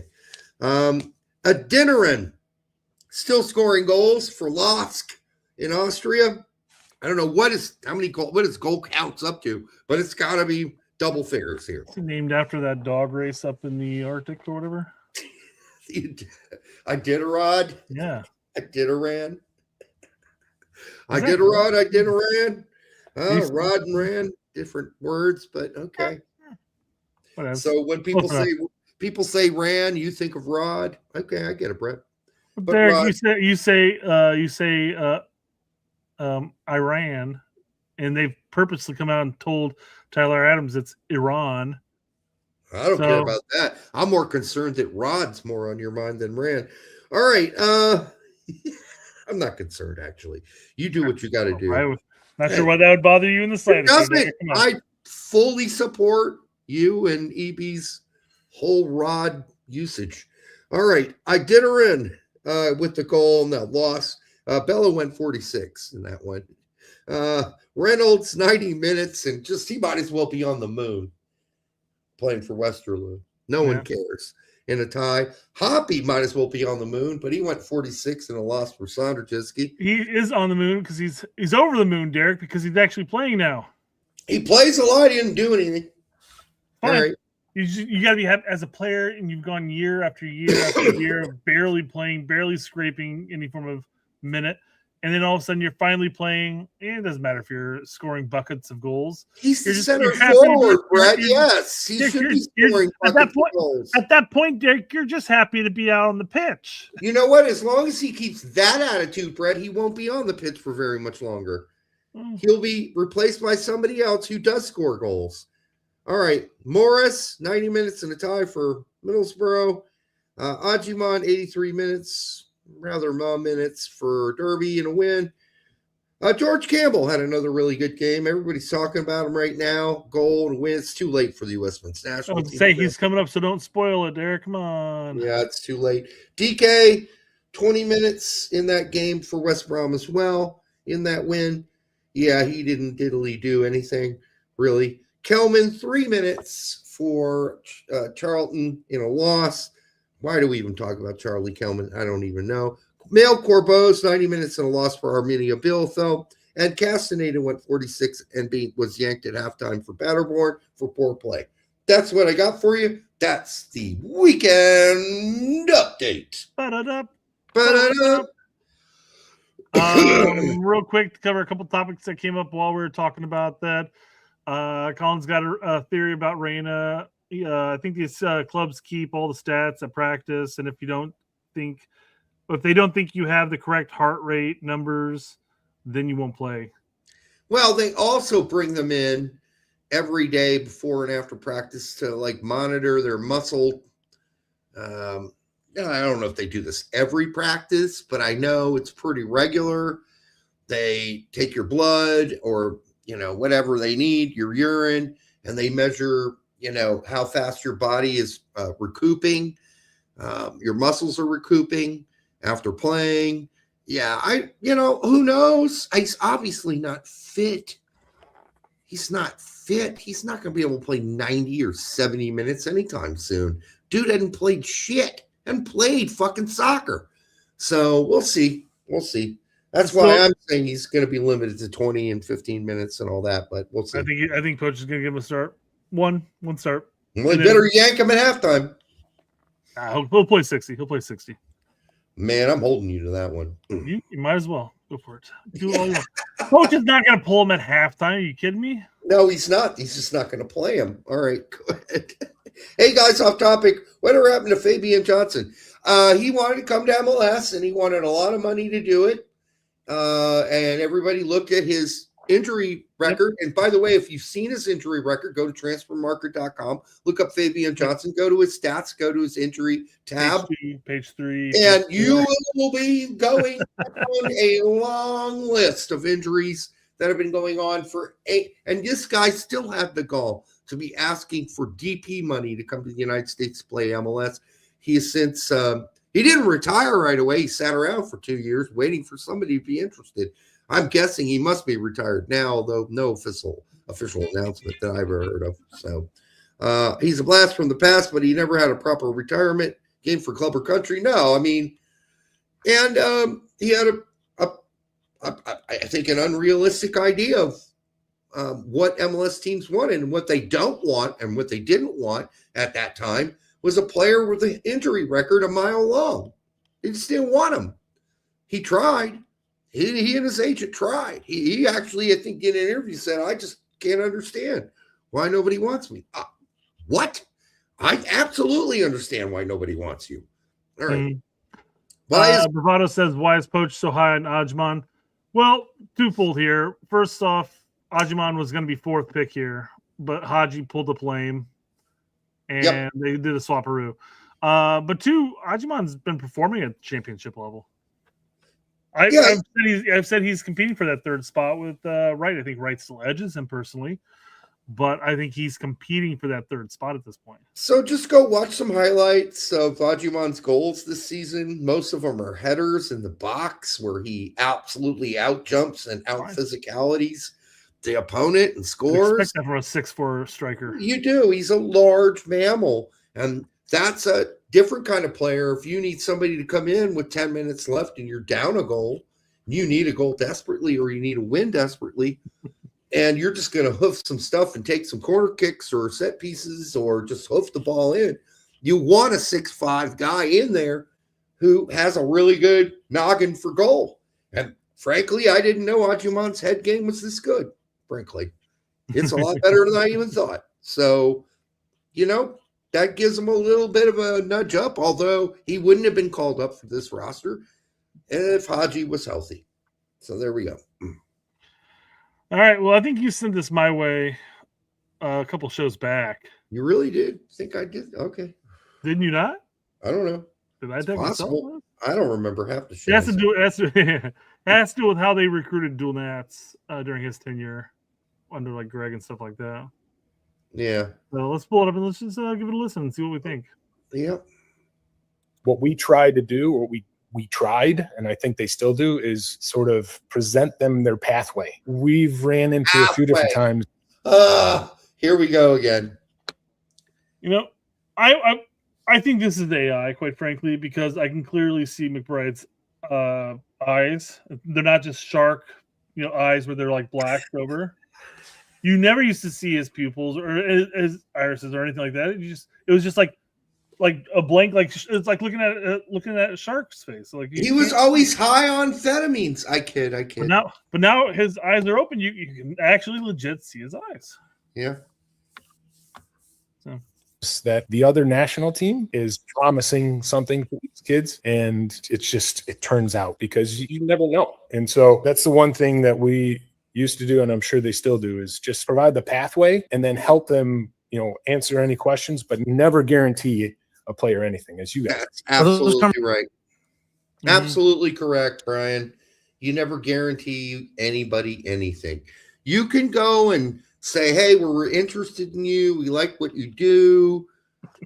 All right, to Banks and to Colbreth and to Brown or whoever it was that month. That's a new dual nat. You can never promise them they're going to make the team or promise them any spot on a roster for a World Cup. You just can't do that. It's not right. All right. Conversations, are you having those particularly with the agents, or are some of these kids well versed enough to have the conversations with you? I know sometimes you're talking to like a teenager and they don't have any idea. So it's more, how does that work? For the younger players, it's more family. It's like you get on a call with the player and their family, because you're exactly right, Tim. They're just happy to be there. They're like, oh, this is cool. I'm getting pulled here. I'm getting pulled there. Parents are all like, all right, let's get down to the nitty gritty. How many camps do you do? Who's the head coach? What's the background? How's the team makeup? I mean, if you're talking about young kids and stuff like that, you want to include the parents. Yeah. But if we're talking national team, which they started off the discussion really sort of as a Banks already knows, and his parents already know. So, well, hell, he's been part of the youth national teams anyways at that point. Exactly. They're fully aware of that whole situation. Right. So anyhow, this was okay.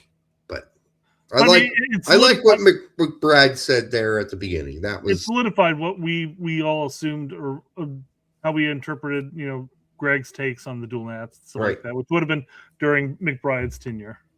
Yeah, and somebody said no reach arounds. I missed it, but no reach arounds either. I mean, unless that's something they really need, and then you call Brett. All right, meet him in a public restroom somewhere. All right, we used to. I just roll with it, Derek. Whatever. I'm sorry. That was. Derek. There are people that are probably watching the show from time to time that really think that the things you're saying about me and my wife are, in fact, legit cannon fodder. It's like, oh yeah, Brett really takes a 10-incher right up to that. I'm sorry. That was uncalled for. All right. It's like as long as you're not insinuating that I'm breaking any laws, Derek. Sure, Derek. That's what I do. I do it all the time. Yeah. I do think having sex in a public bathroom is actually illegal, or giving a reach around. I think that's actually illegal. All right, and no, Brett does not do that unless you give a really big donation to the really show. big. It's gotta be really big, guys. Come on. And then he'll meet you halfway somewhere. It's got to be colored yellow or higher. Yellow or pink. Let's go pink. Let's just say pink, guys. Let's put it out. All right. So more donations to the show. All right.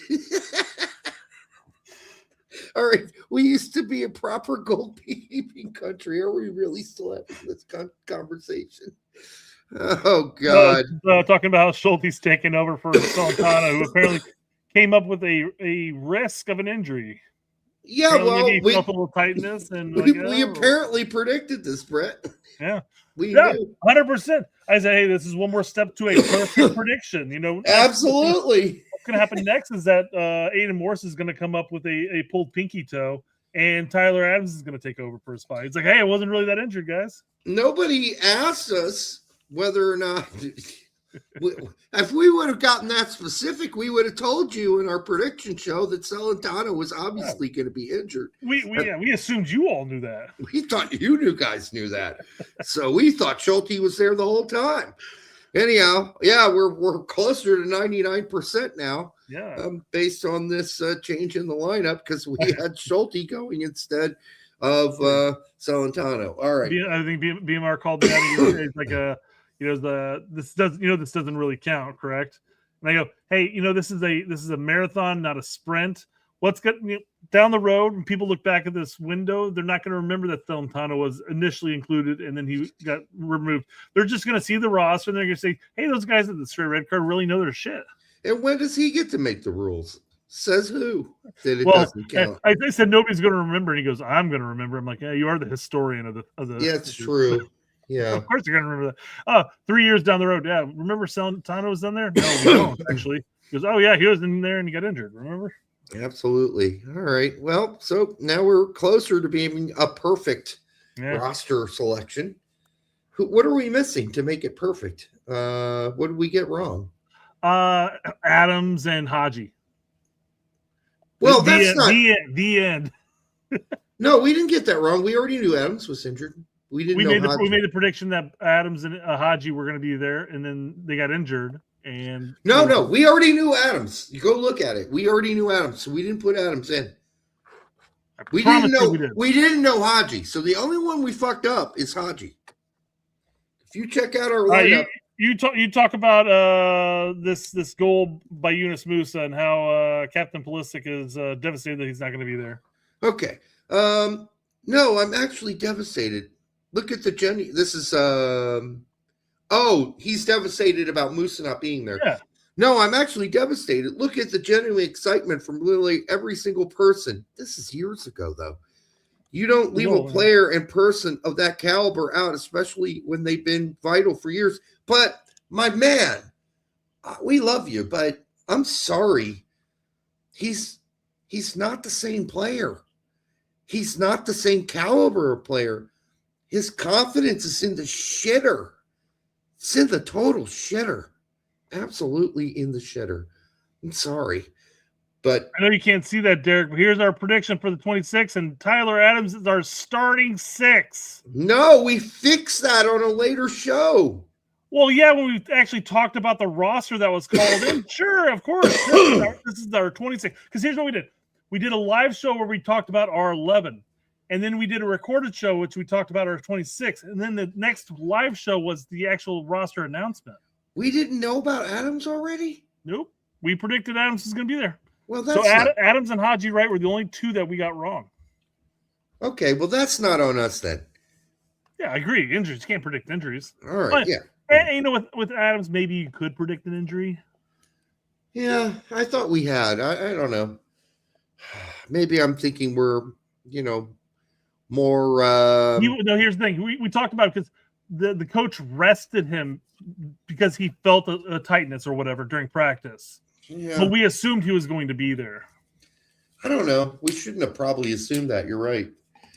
We probably should have said, "Oh, that's not good news." All right. Well, that's okay. We can't be perfect. I mean, people expect us to be perfect, but that's not possible. All right. I kid there. All right. What are we watching here? This is the Musa goal against Panama. Oh, God. Listen. I like Yunus Musa like as much as the next guy. He's a super nice, charming kid. That's probably something that's holding him back, is that he's so fucking nice. And we said it in a show. I mean, if I had to pick, would I probably bring him? I probably would. But I'm not going to complain and bitch about the fact that he's not on it. Simply because he hasn't really made much of a case to be on it, frankly.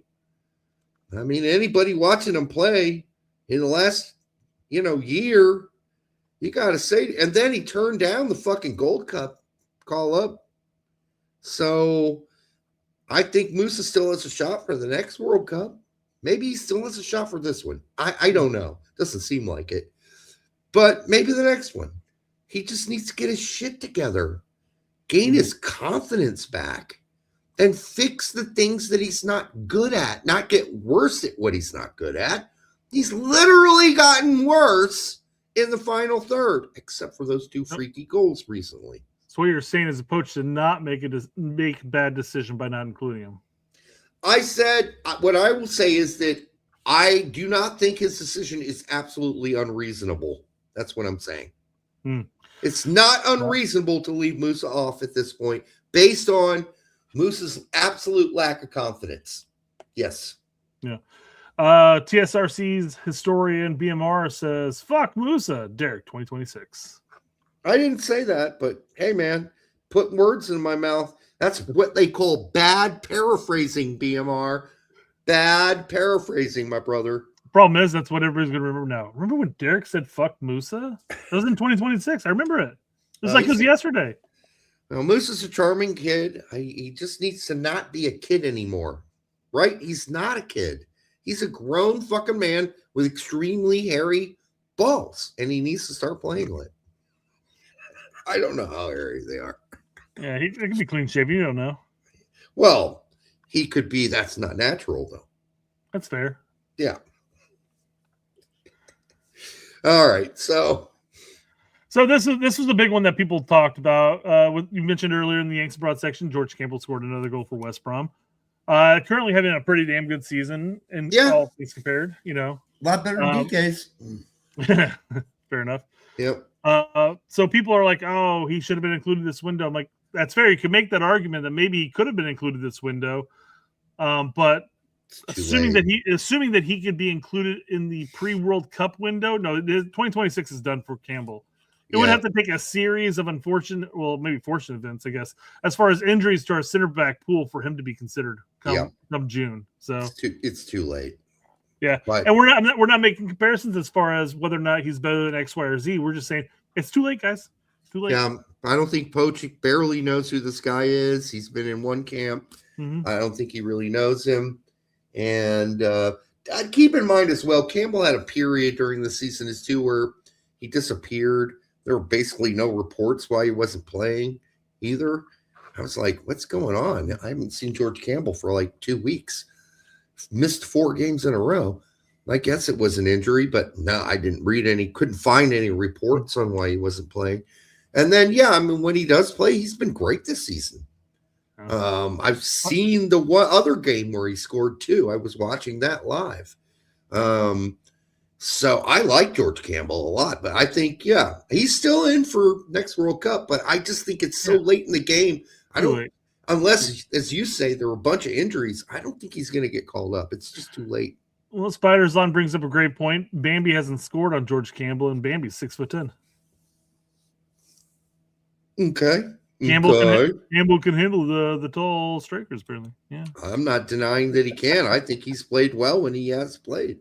So I just think it's too late, and that we got to take that reality into the equation when we're talking about what's realistic for the World Cup after March.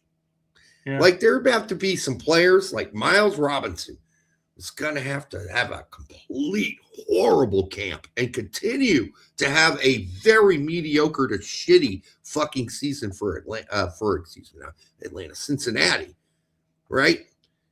And then maybe there's a shot for George Campbell because the way things are going right now for Cincinnati, that's possible because Robinson's looking like dog do the last 2 games I watched. Yeah. So. All right, Jedi Robinson.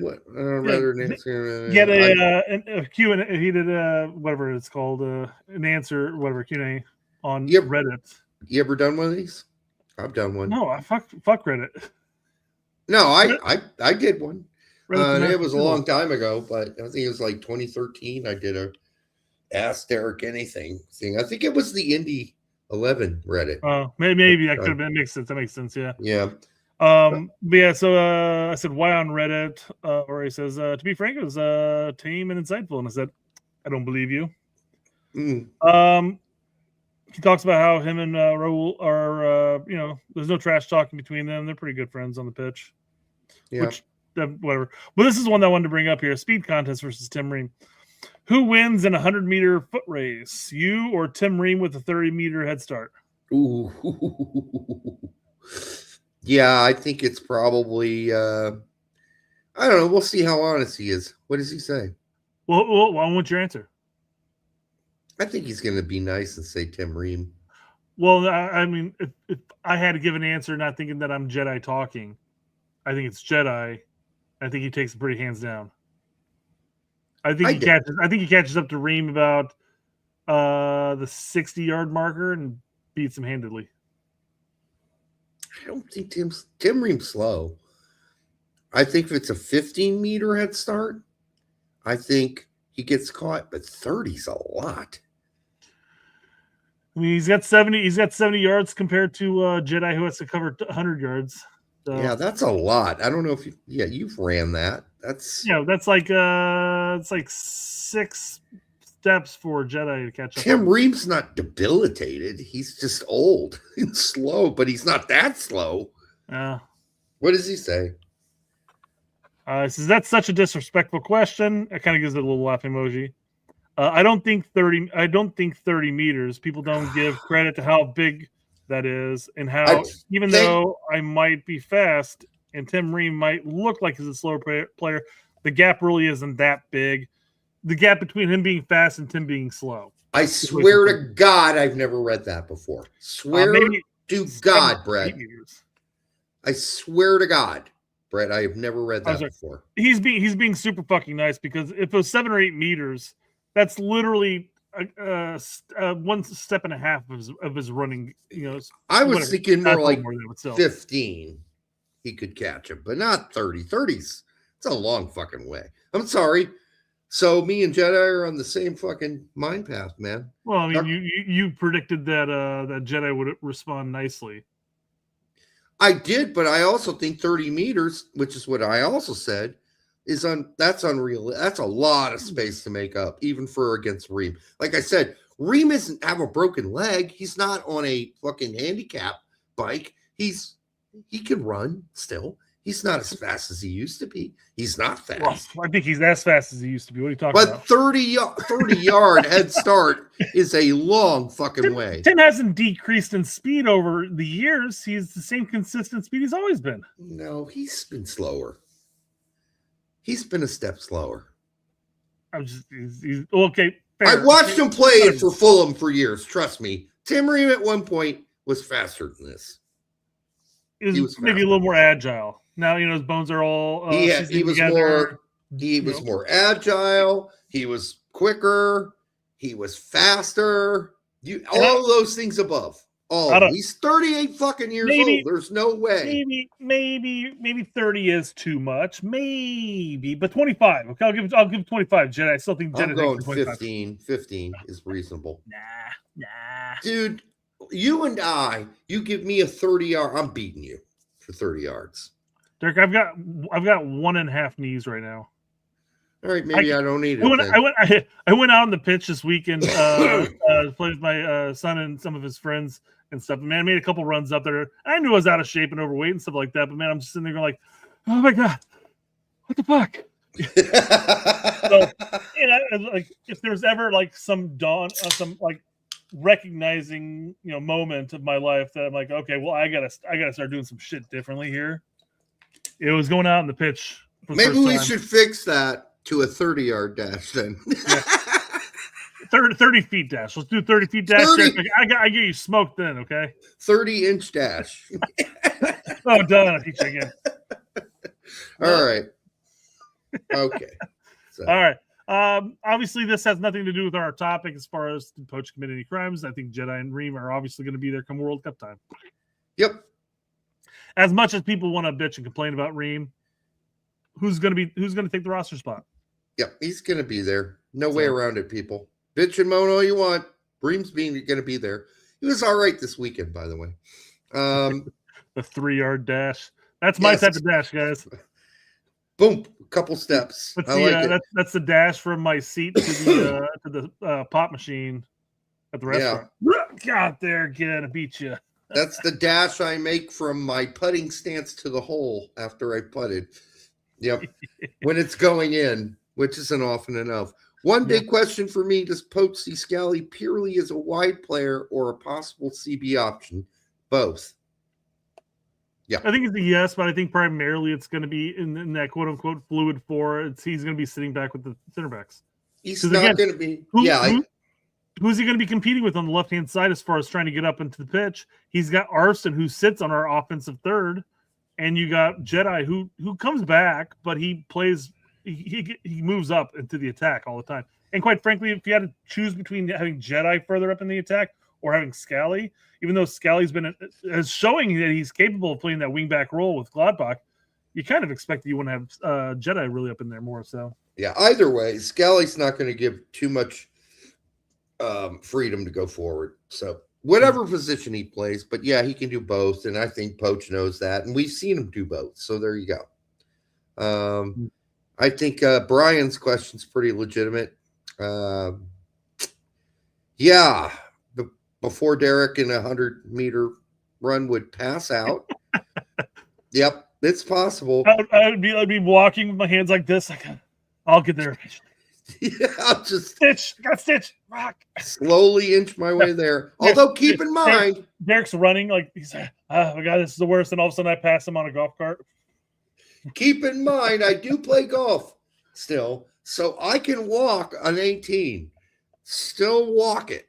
I can't run it. On occasion, I have, moseyed faster to a ball than walking, but not very fast. So there's that.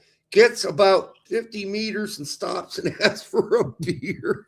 Well, that's or fair, though. C has a heart attack.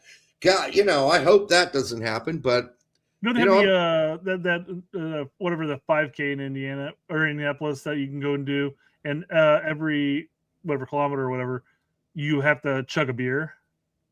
Yeah. That's the type of race that I'd be willing to do. I'd be willing to do it, but it would be long stints between the beers, though.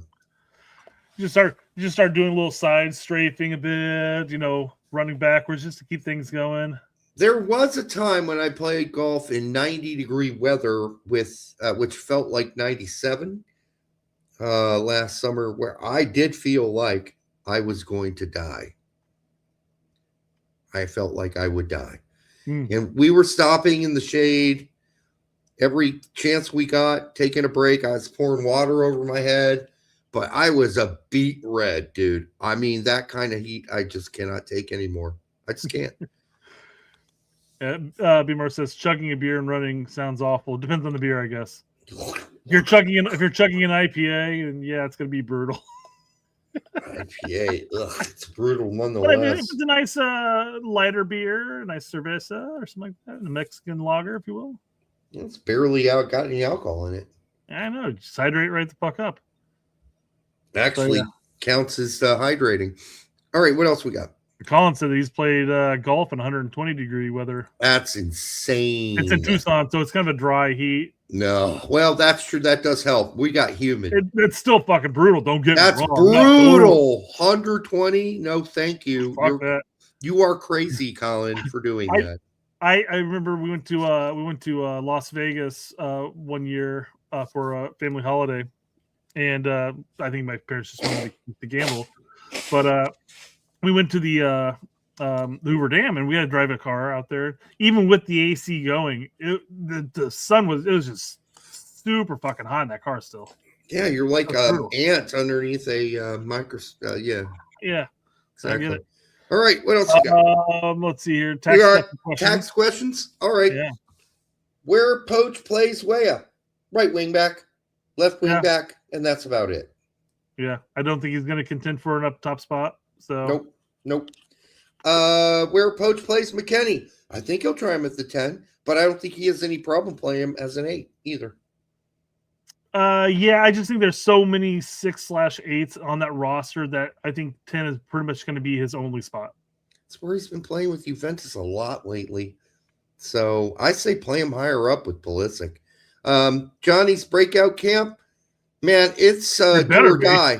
Yeah, it's do or die. If it's not, he's out. He's gone. He's playing well with the Atletico right now, but I mean, he better come to this camp firing on all cylinders, because if he doesn't perform, he's absolutely out in the World Cup. And it doesn't matter that Roldan or Berhalter or whomever else is going to be there, and you're sitting there going like, well, Cardoso plays for this better team and a better league. Well, yeah, it's fair, but he's not performing with the national team ever. So this has to be his breakout. Because Adams is coming back. Somebody's got to go. And if you play like shit, it's you. So that's how it goes. All right. So he better have a breakout camp. Will Poch try Testament as a center back? We saw him do it once for about 10 minutes. I don't think it's going to happen. But I don't think it's going to happen this late in the game. We could see some experimentation if we're winning and we're trying to close out a game, and Poch wants to see what that looks like. We're up 2-0. I mean, first of all, we got to be up 2-0 for that to happen. You switch him back to CB for the last 10, 15 minutes of the game and see how it goes. Otherwise, it seems a little risky to throw him in as center back right now, out of nowhere. Yeah. And that's the thing. You got to worry about the chemistry. You got to worry about the communication between players and our goalkeeper and whatnot. And playing in a position that he's generally has not played, minus a smattering of games for Leon. Why would we throw him into this one? Maybe next cycle, sure, we could gamble and try it. But with this window and then the World Cup, no, guys, it's not going to happen. Like, right. Maybe they'll close out a game. You throw him in there, and he kind of plays as a third center back and a back five, and we're kind of just weathering the storm for the last 10 minutes or whatever. Maybe. Yep. Maybe. And by the way, I don't know if you noticed, but we covered most of the main topic along the way. Yeah, absolutely did. We talked about Musa. We talked about other players that weren't called up in the Yanks Abroad section as well. So I think we need to go back through that. But if anybody I missed, let me know. Who wasn't called up that you want to talk about. How our backline performs with good teams. Yeah, that'll be really interesting to see. Usually the breakdown, Brett, though, hasn't necessarily been just center backs. It's been the midfield. So there's that. And I guess when it comes to this question, I think this question is kind of a pointless question to really ask because it is what it is at this point.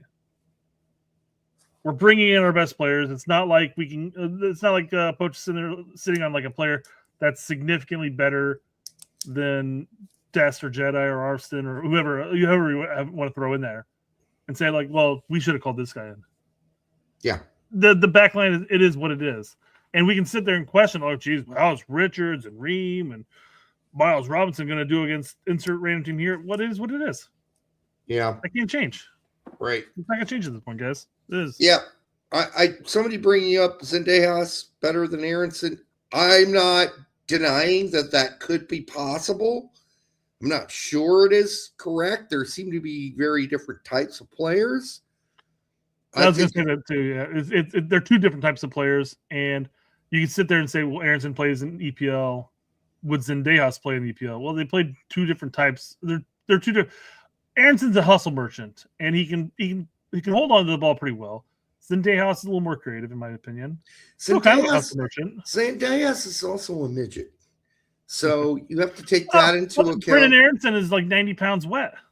That's true, but he's not a midget, and so.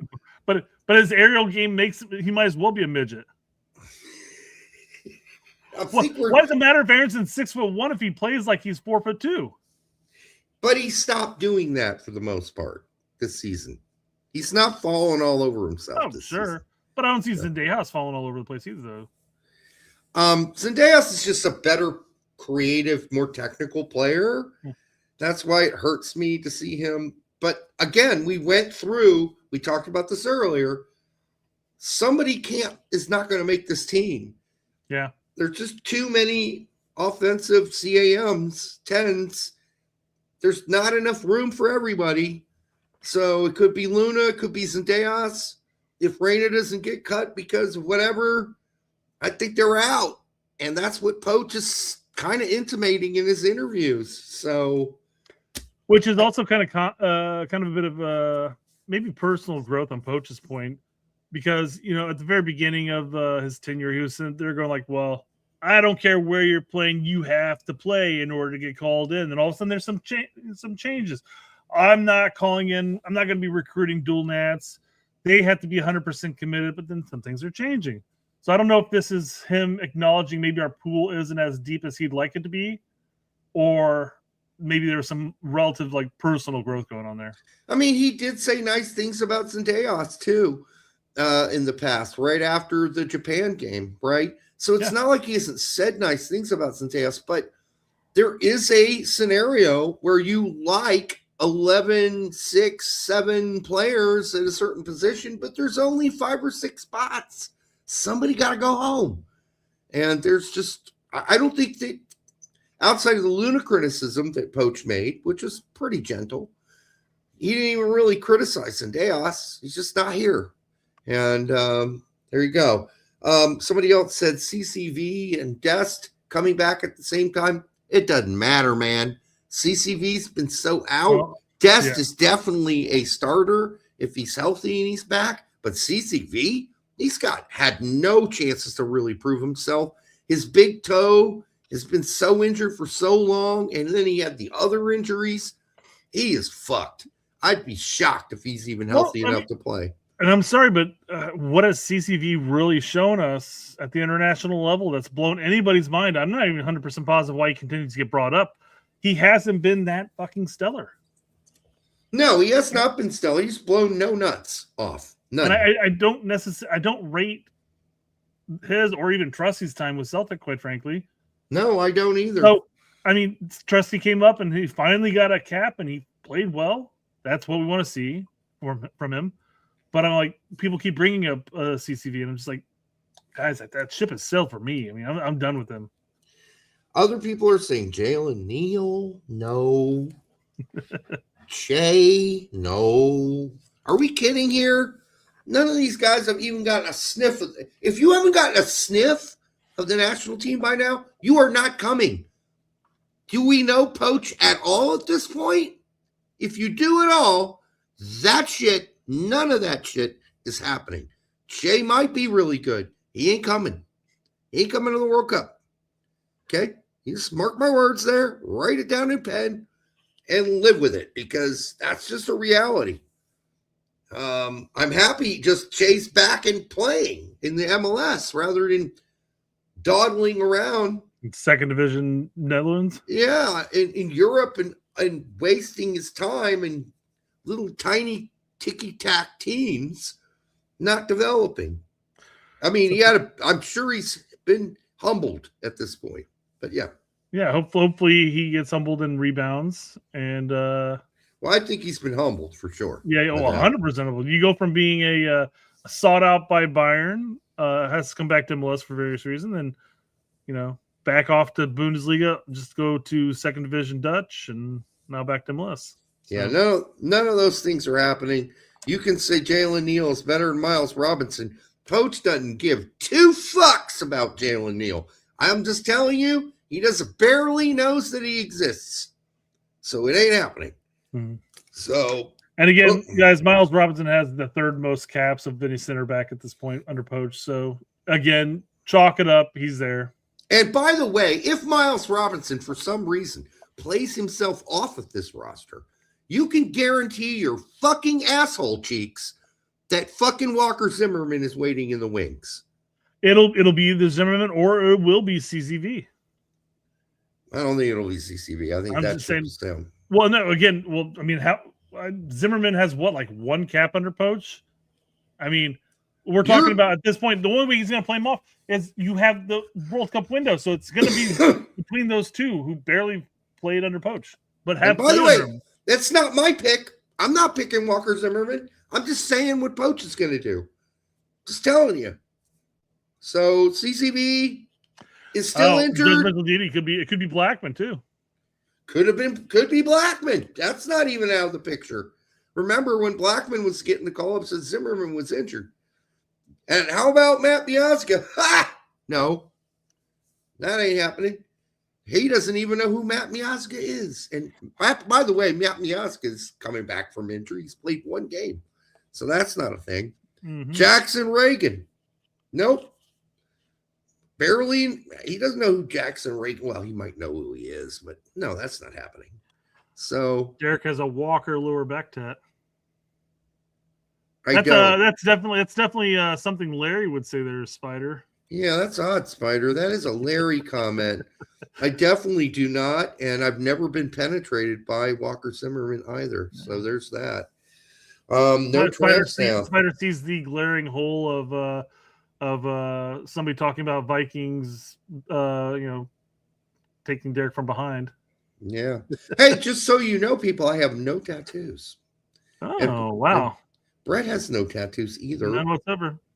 So this is a tattoo-less show. Not because we're pussies. We just decided we'd express ourselves in a different way, artistically. And eating food and drinking too. Yes, I love to cook. We both like to drink too. I mean, just the thing is, you get a tattoo and you eat and drink a lot, and that tattoo gets stretched out. It never looks the same. Yeah, that's true. You have to put it on a part of your body that doesn't stretch out so much, right? Like not even face. You can't even do your face. That'd be weird too. I'd say right on my back would be solid because that stayed the same for the most part. Your All left right. buttock. Yeah, my left buttock's solid as a rock. I do have to say, my muscles back there have stayed the same. And unlike other white people, I have quite firm ass. That's quite plump. All right, and well muscular. Right. Last question Jack asked goes, Matt Freeze. You don't want to talk about my butt anymore? I think we covered that enough already. You sure? We talked about you getting backsided by some Viking with a man bun. We talked about no tattoos on your left butt and how firm your butt cheeks. I think we've talked about your butt quite a bit, man. Really? I don't know. I thought we were just getting started. All right, Matt Freeze. Jack wants you to put a tattoo on your nutsack. I'll pass on that one. It's worth Believe it. me, I've already had eagle claw staples removed from that said nutsack, and I don't think I want anything pointy near them ever again. All right, Matt Freeze, as he will be tested. Okay, that's a question. Again, yeah, well, we got a question, Matt Freeze. Okay, but then again, who's replacing him? Who the fuck is better than Matt Freeze? Like, in a demonstrative way, where you're like, yeah, fuck Matt Freeze. You know, Schulte's way better. No one says that. Or fuck Matt Freeze, Brady's way better. Maybe Brett says that, but nobody else is going to say that. Yeah. Okay. That's what it says. Does anybody else want to put Chris Brady out there? Yeah, for one match, let's see. Let's see what happens. Yeah, Brett does. Absolutely. Let's do it. And then Matt Turner, like, you really have confidence in that guy? Like, the whole fucking goalkeeper crew might as well have, like, a target on their foreheads as for fuck up waiting to happen. We'll see. I hope not. I hope they make some great reaction saves, because one of the things our keepers used to be really good, and even Matt Turner was really good at this once upon a time, was reaction saves. Really quick reaction saves.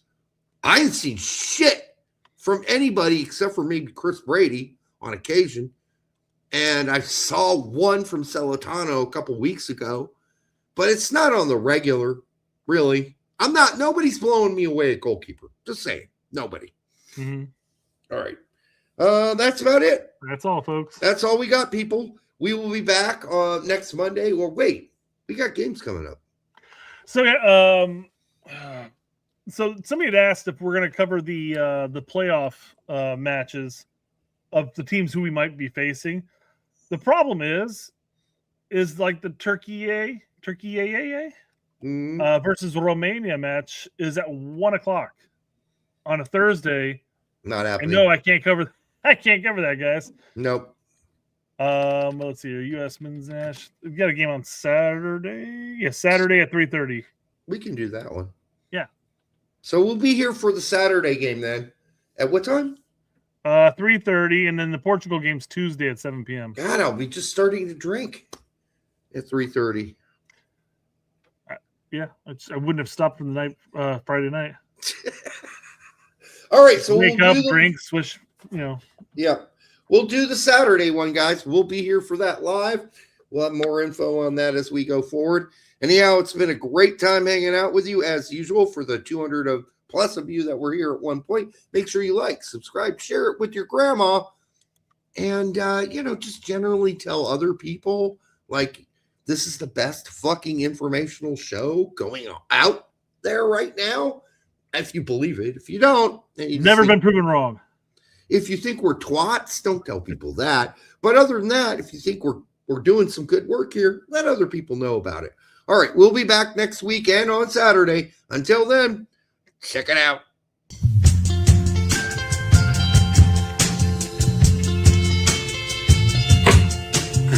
That hurt. Welcome to the post-match press conference of the match between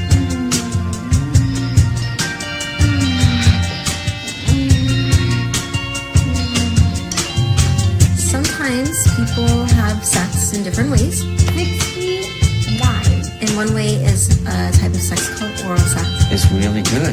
I don't particularly enjoy it. Set the right tone, set the standards. No, it's not one of my favorites. The knowledge and also experience from different people. And Only if you're doing it right. I am very good. Every man thinks he knows which positions women love, but most are completely wrong.